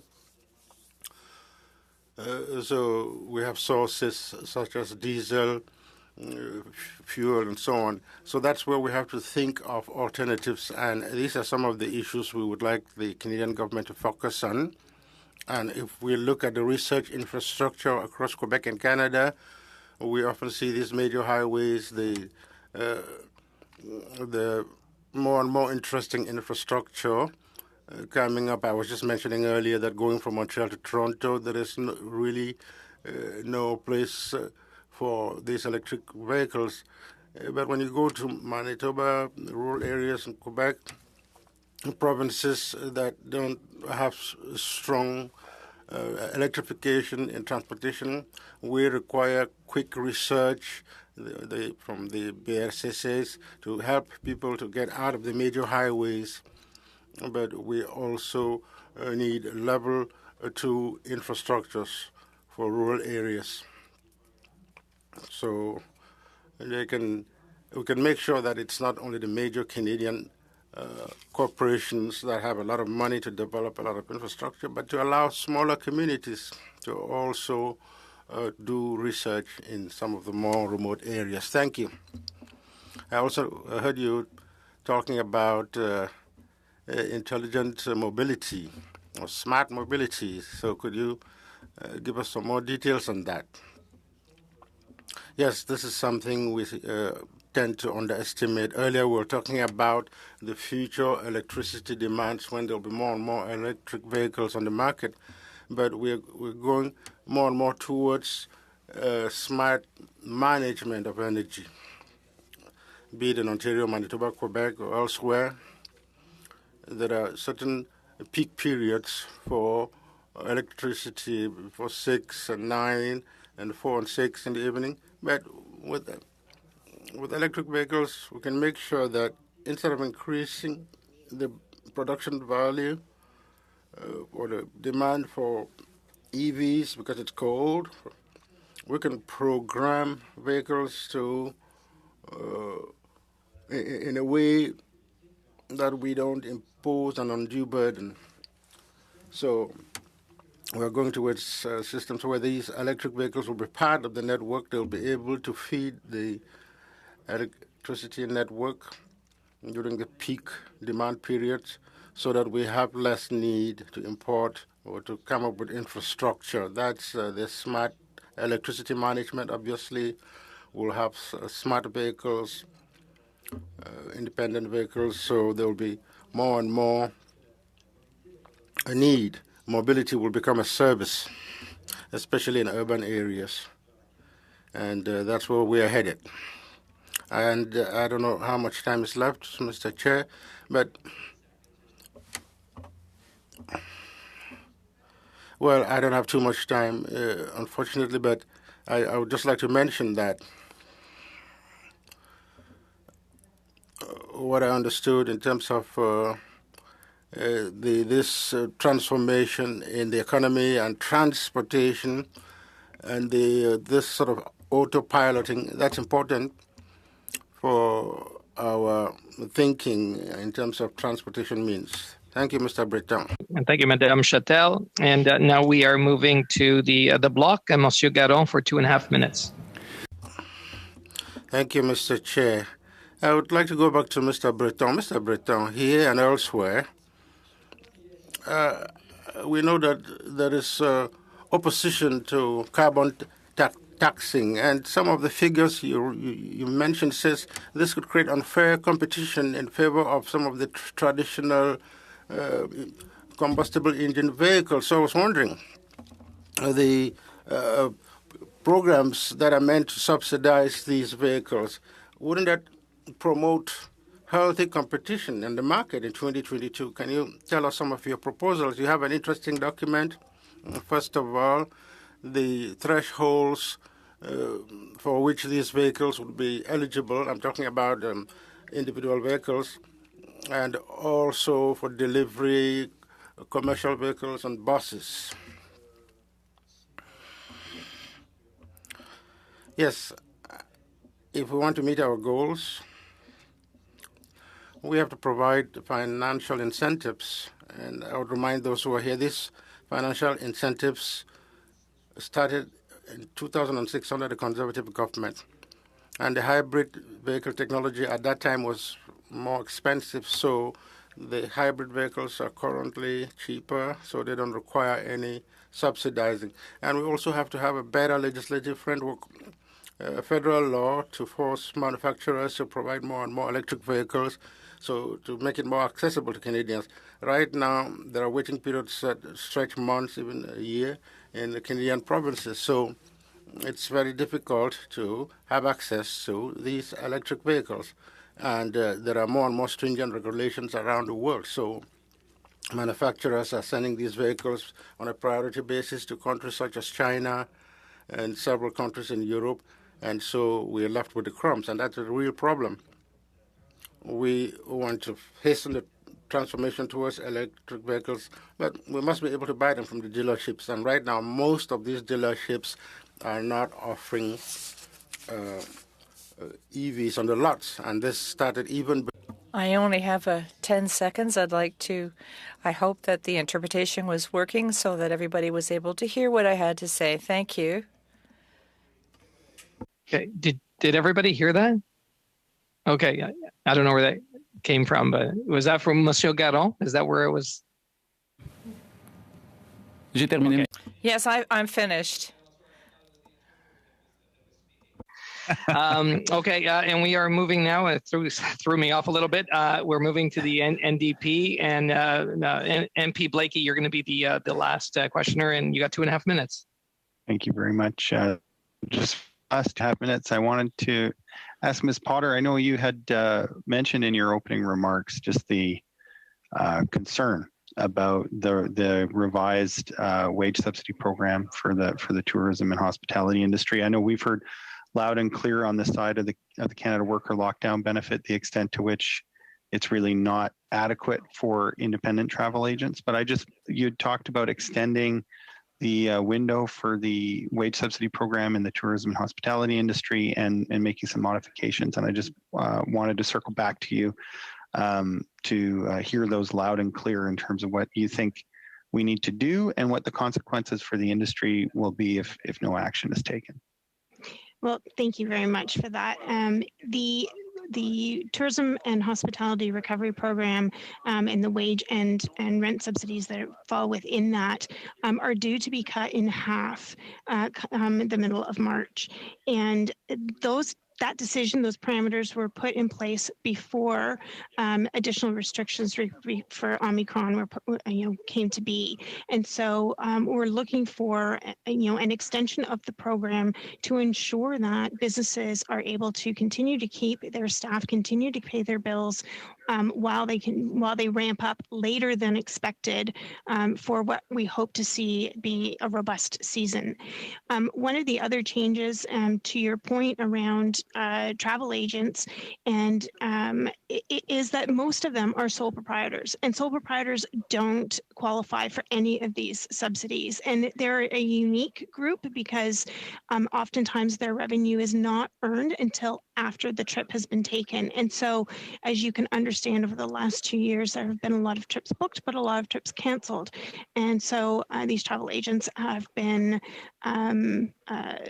without revenue and also without the ability to tap into any of the support programs meant for the industry. Thank you very much for that. That's good for me, Mr. Chair. I'm sure I don't have very much time. That was excellent. Thank you, MP Blakey. And listen, right now is an opportunity for myself, all of us, to thank the witnesses. Thanks for your testimony, for your answers to the many questions from the members as you inform our pre-budget consultation and our report. So just on behalf of the committee, on behalf of the clerk, the analysts, the interpreters, the staff, I don't want to miss anybody. We thank you a great deal for coming before us. So we really appreciate that. Members, we are going to have just a discussion on the legislation that was just went through the House that we voted on. And I do see MP Beach handed up, but I am going to allow the witnesses, if you can log off at this time, we'll just say goodbye and everybody can wave you off. Thank you very much. Thank you. Merci. Thank you very much. Chair. Merci. Yeah. Great to have you here. Thank you. Merci. Let's just give everybody a moment. Okay, clerk, I think, are all the witnesses off? Yes, okay. So I got MP Beach's hand up. Thank you very much, Mr. Chair.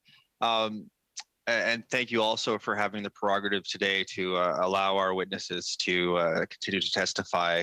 I thought the testimony and the questions were very helpful. As we know, according to the standing orders, when legislation is passed on to the committee, it takes precedent. And in that vein, I have a motion that I would like to propose. I have passed the motion on to the clerk in both languages, and I'd ask the clerk to distribute that. Perhaps what I can do is I can read through the motion, and then I'd like to speak to it. Thank you, MP Beach. Clerk, have you received the motion, and has it been distributed? Yeah, in both official languages. Excellent. So the members have an opportunity to take a look at it. Yeah, floor is yours, MP Beach. Sure. So I'll read through it, and hopefully everybody can follow along from their P9s. Mr. Chair, I would move that the Standing Committee on Finance commence its study on Bill C8, the Economic and Fiscal Update Implementation Act 2021, and that A, the committee invite officials from the Department of Finance, Employment and Social Development Canada, Health Canada, and the Public Health Agency of Canada to appear on Monday, February 14th. B, the committee invite the Deputy Prime Minister and Minister of Finance to appear. C, prioritized list of witnesses be submitted to the clerk by 5 p.m. Eastern, Monday, February the 14th. D, the committee meet the week of February 21st to hear further testimony. E, the committee commence clause by clause consideration of the bill no later than February 28th, 2022. F, parties submit amendments to the bill no later than 5 p.m. Eastern, Friday, February 25th. G, the committee empower the chair to schedule additional meetings outside of the regular schedule for the purposes of studying the bill. So, Mr. Speaker, that's the gist of the motion. If I can speak to it just briefly, we have tried it, or I've tried at every opportunity to provide members of this committee with answers to any questions that they might have on C8 as it's been developing. There have been briefings provided to members of this committee as well.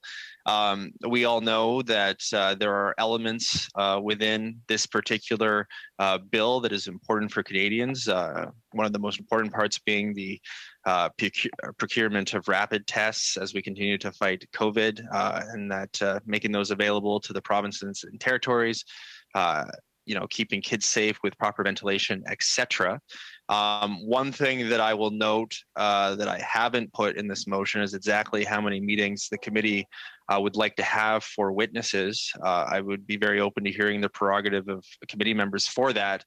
I would also note that, this is the busiest committee in town. So we have pre-budget consultations that are currently ongoing. And as we saw today, those are very productive.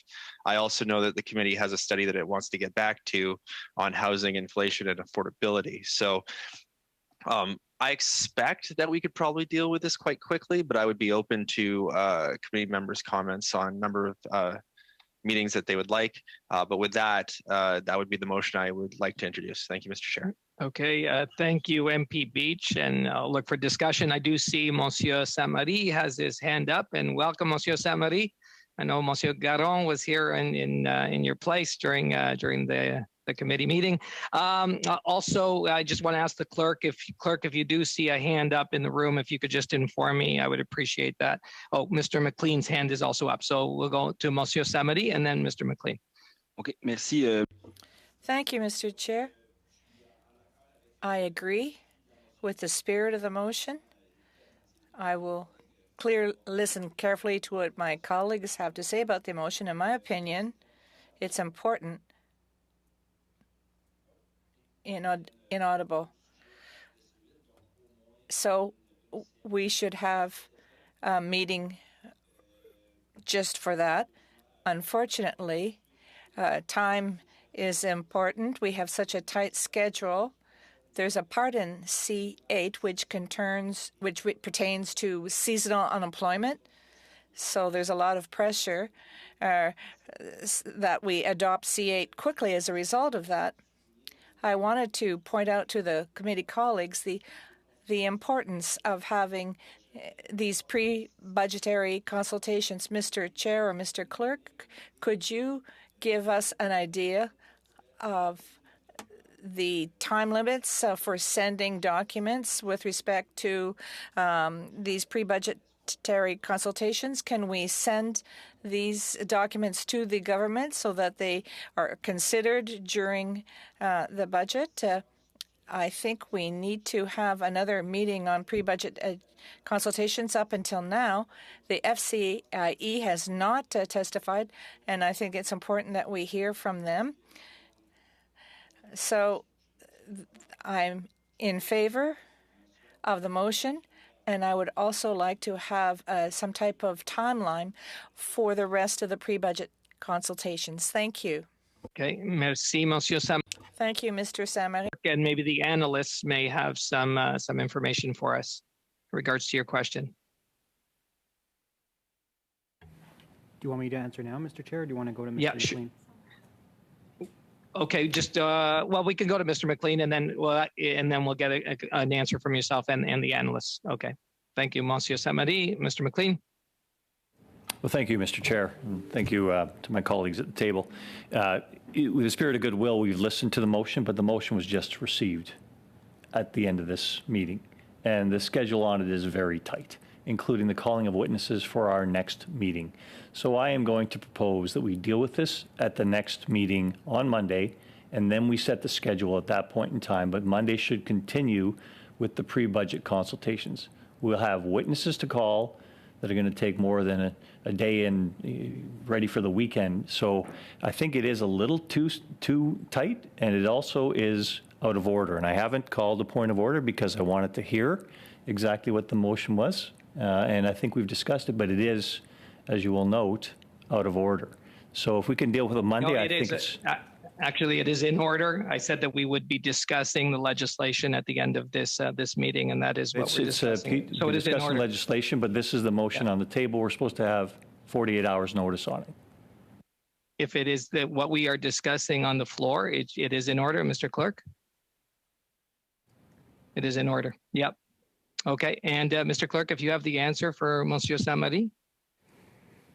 I don't have a specific answer for Monsieur Saint-Marie because Monsieur Saint-Marie, je sais pas le gouvernement voudrait avoir. I don't know exactly. There's nothing in the regulations or in the procedures except in the standing order that says before the adjournment. And this was passed a long time ago. So normally the government would tell us when the last date is, when the deadline is for recommendations, but I haven't received this information. I don't know if Mr. Beach has received it, or perhaps the analyst would like to add to what I've already said. The analysts, and I do know that Mr. Beach, we did look at how many meetings that we had in the past. So last year, I think there was about 13 hours of meeting. For Clerk, you just inform me if that's correct or not. And now we're at about 8 hours that we've completed and looking at.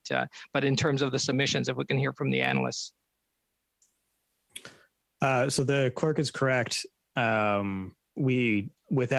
Without knowing what the tabling date of the report is, we can't really provide a timeline of when the last meeting on the PBCs should take place. But any point up until that date, we can continue to receive evidence, written or oral, with respect to the PBCs. And it'll be considered in the report. Okay. Does that answer the question, Monsieur Samari? Ideally, I would like the government come back to us with an actual date so that the reports can be considered. We know that it does take time. For instance, last year, I believe that we had up until the end of February. So if we had the date as to when the budget was going to be tabled, that would help us. We would know when the consultations would have to come to an end. It would be good if we could get an answer. Thank you. Help. I think only one person knows that date, but what we'll do is try to find kind of an end date in terms of the submissions or anything being brought forward still that would make it into the report. I do see MP Chambers' hand up.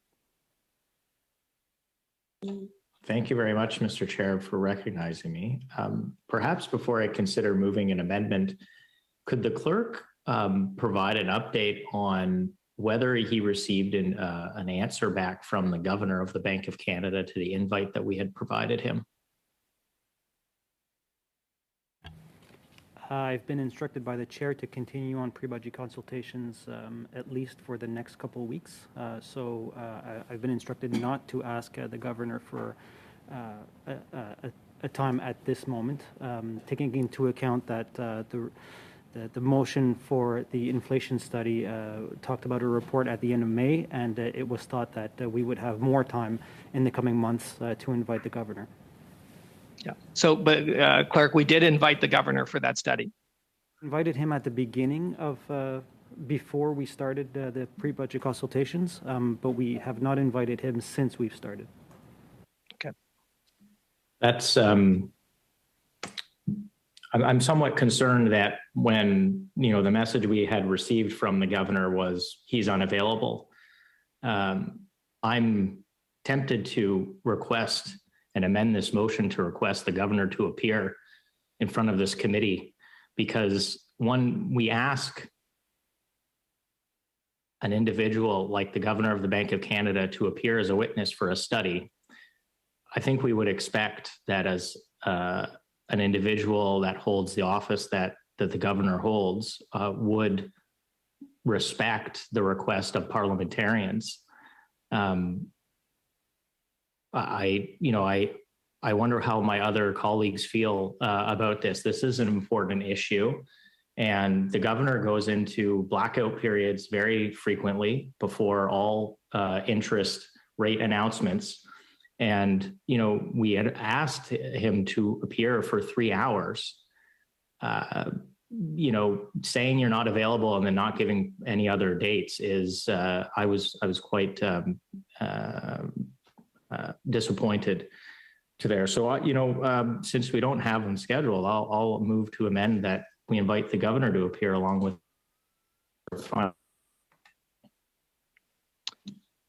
Okay, there's an amendment to the motion, and I've got MP Beach's hand is up. Although just on the governor was, like I said, invitation did go out to the governor. That was on the inflation study, and on that we had Pierre at that time had said that he wanted that the governor would only appear alone without officials, and the governor at this time was not able to do that and would not do that at this time without officials. So, but I've got MP Beach and then MP Blakey. Well, I'll try to address multiple points. First, to the amendment and to my colleague, Mr. Chambers. I am also very much hoping to hear from the governor of the Bank of Canada. But of course, with regards to our study on inflation and housing and affordability. So I would recommend that perhaps you could rescind this amendment and we could figure out some way to appease that desire, because we share that desire, I think. I don't necessarily think we should be dealing with it with regards to C8. Somebody put it at their phone. I don't know if they were addressing me. In terms of Mr. Saint-Marie, I have the same questions that you do around time and everything else, so I don't know how helpful I can be on that necessarily. But perhaps, I don't know how much time we would need for officials on Monday if we were to pass this motion as it is, and perhaps, and I'd have to ask the clerk if there was time to extend or the like, but perhaps we could have another round of pre-budget consultations on Monday as well. And I'd also ask a question on whether there would be some extra time available on Monday, if possible. That might meet your needs in the immediate term. In terms of exact timing on the budget, I don't have an answer for you. Okay, thank you, MP Beach, MP Blakey. Thank you very much. I think, so partly I just wanted to confirm with Mr. Chambers that he's proposing to invite the Governor of the Bank of Canada on C8, which I think would be the effect of his amendment. And I'm just not sure whether that's the intention or not. So just looking for a little bit of clarity there. And then just to reinforce what Mr. Saint-Marie was saying, like I think it is an important question when the window for government to consider the work that's coming out of this committee is. And, for the government to offer a deadline for the completion of this committee's work in the pre-budget period is not to reveal a budget date. All it says is that if they gave us a date of February 28th, it would just be to say that, the budget's not coming before February 28th. I don't think that's a particularly incredible commitment for them to make, or that would, be any kind of sensitive information. It would just let not just this committee, but I mean all the people who want to submit briefs and provide information have a reasonable expectation that it's not in vain. And so I wonder, if I would be satisfied if Mr. Beach would undertake to get a date from the government, or if you would, Mr. Chair. But if we need to do something more formal and have the committee, write a letter to the government in order to get that information, so be it. But I really do think it's a reasonable expectation and in keeping with the budget process in normal times, at least. And as we are all concerned to get back to normal, I think this is one small way in which we could begin that long road.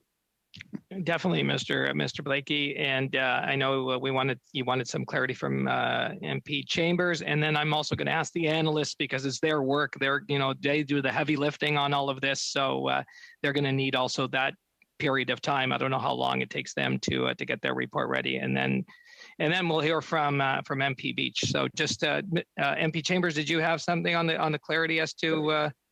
Yeah, sure. I'll thank you. Thank you, MP Blakey. I am interested in hearing from the governor within at least the next 3 weeks.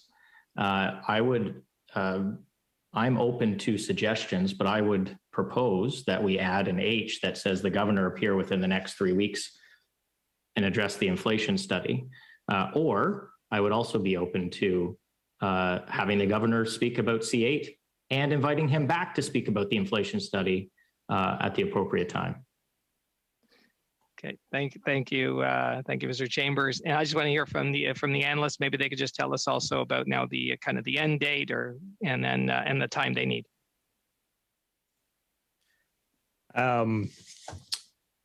So I guess I'm supposed to start. We can be flexible with how long it takes to produce the report, depending on effectively the amount of time we're given.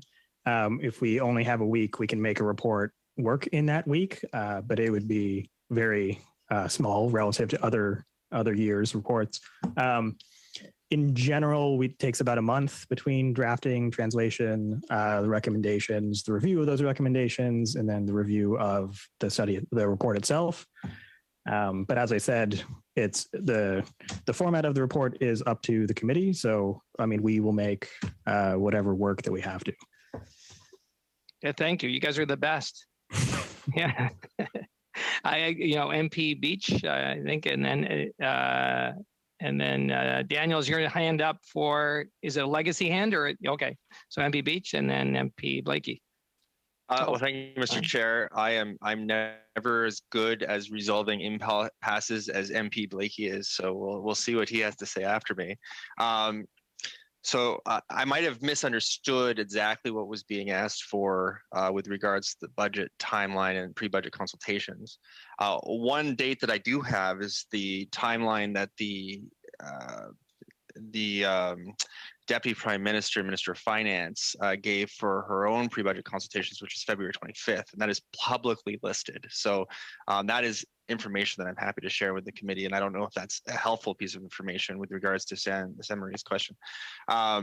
With regard to Mr. Chambers' concern and timeline, I still believe that your amendment is kind of out of order for this particular motion, but I do want to resolve the invite, and if you were able to find a way to let this motion go through, withdraw your amendment, I think we would be supportive of re-extending the invite with a deadline, and we could do that in a separate motion following this motion. Okay, and now I've got MP Blake, and I do have MP, and I apologize, MP Zarowitz, and I saw now the clerk waving his hand, and I guess you had your hand up. You wanted to also go after MP Blakey. My apologies for not seeing that. Thank you, Mr. Chair. So just a couple quick things. I mean, my own feeling is that I really want to hear the governor of the Bank of Canada. I'm happy to have that happen in the next 3 weeks or so. I agree that this is a key witness for that study, and I think that hearing them earlier in the study is better, in that I think some of what we're going to hear from them will help inform some of the questions that we may want to ask of other witnesses when they come to appear, including comment on some of the things that we might hear from the governor of the Bank of Canada. I think this motion probably isn't the place for re-extending that invitation, just because this is about C8, and I think it would be.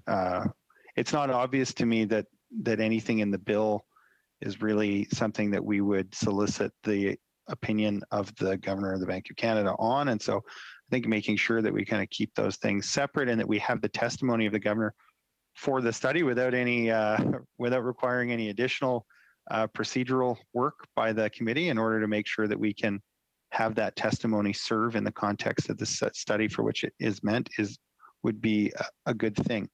I want to come back to a comment that I think was made either by the clerk or perhaps yourself, Mr. Chair, about the governor of the Bank of Canada's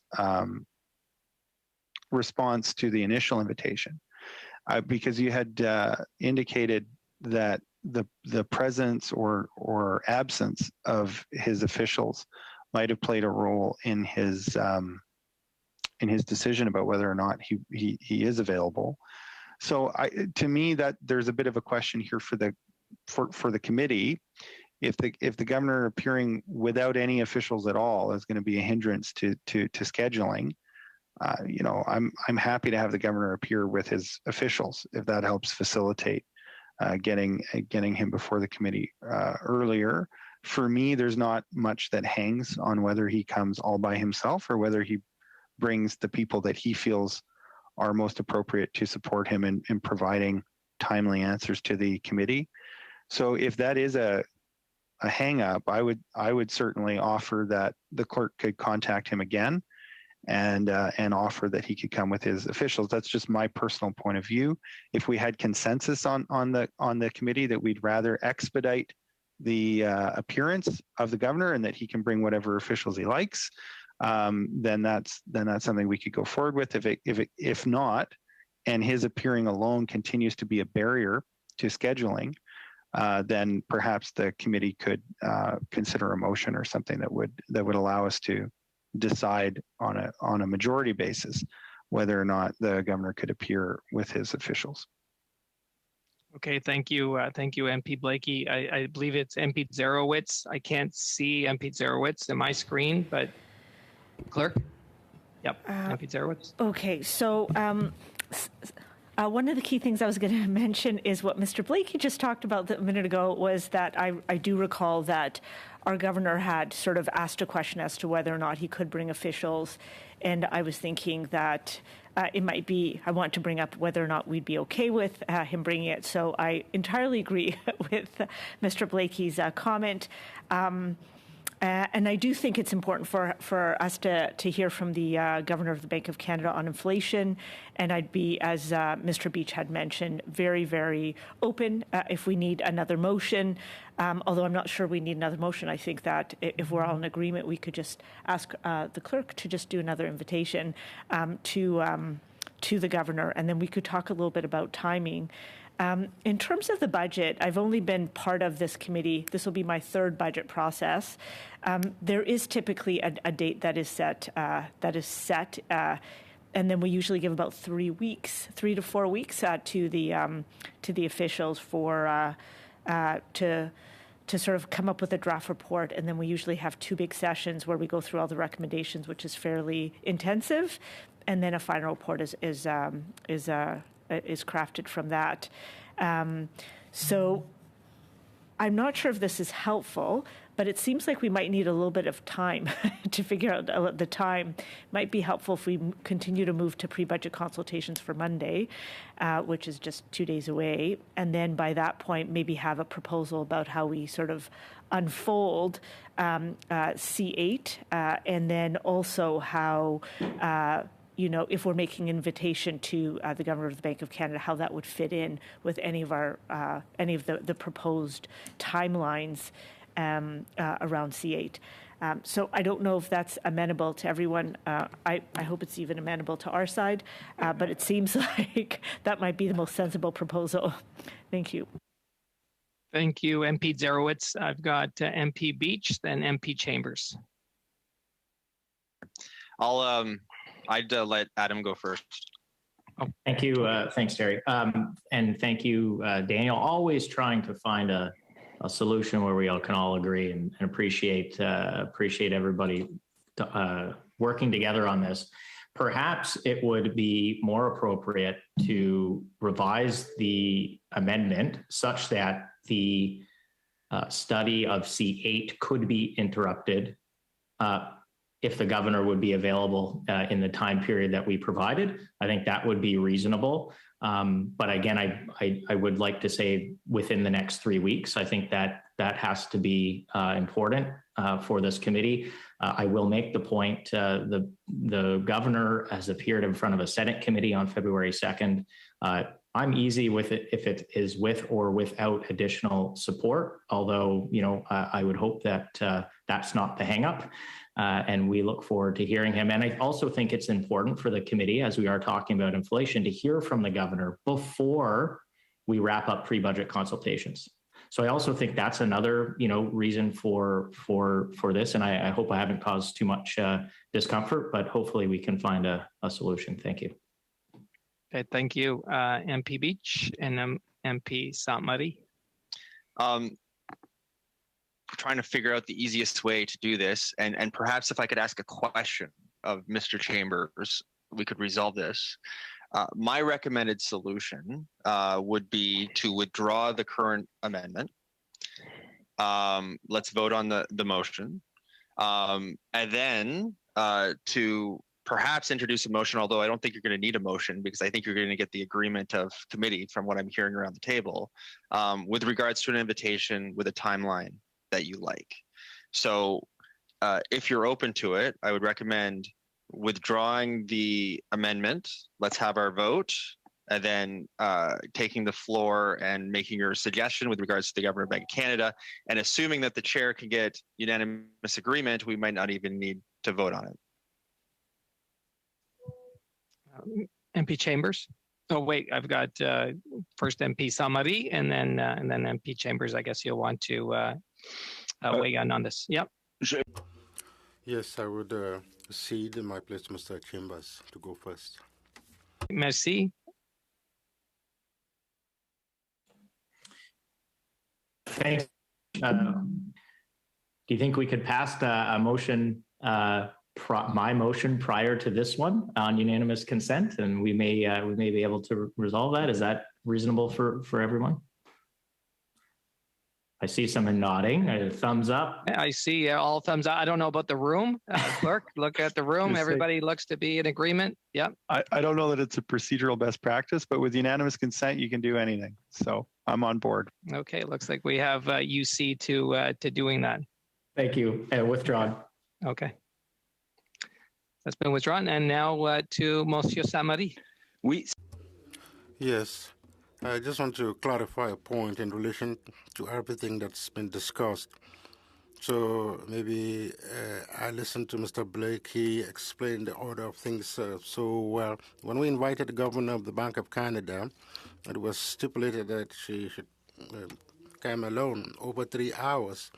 The way the motion is framed leads to, well, the way I personally interpreted that was that there would be a period of 3 hours where the governor would testify before the committee, and that there would be no other panelists. For example, the minister, where we could each have an hour and a half. It would be only him. But the way I understood this was that she would not be accompanied by her usual personnel. That's how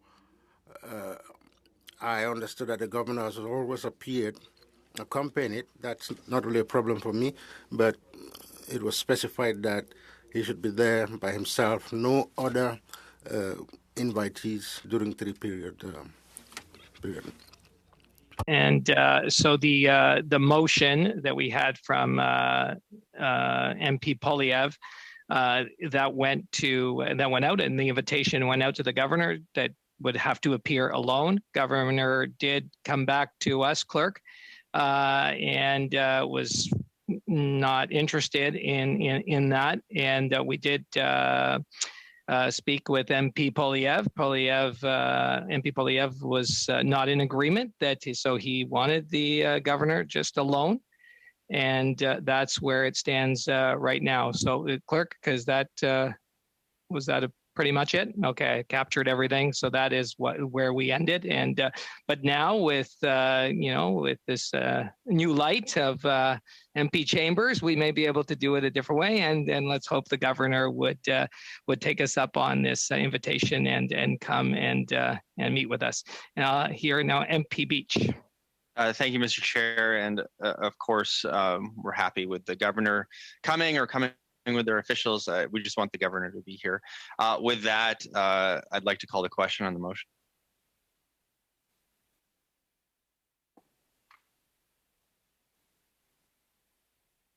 I think you're muted, Chair.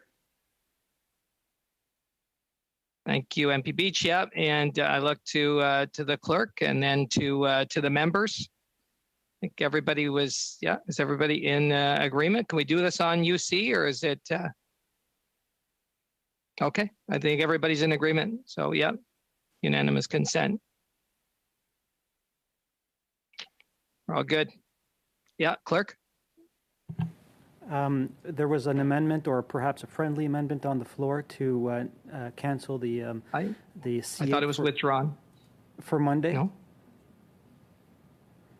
I'm just not sure what we're doing for Monday. Do we keep C8, or do we continue on with the pre-budget consultations? I just want to clarify, please. I believe we're going into C8, but MP Beach, is that?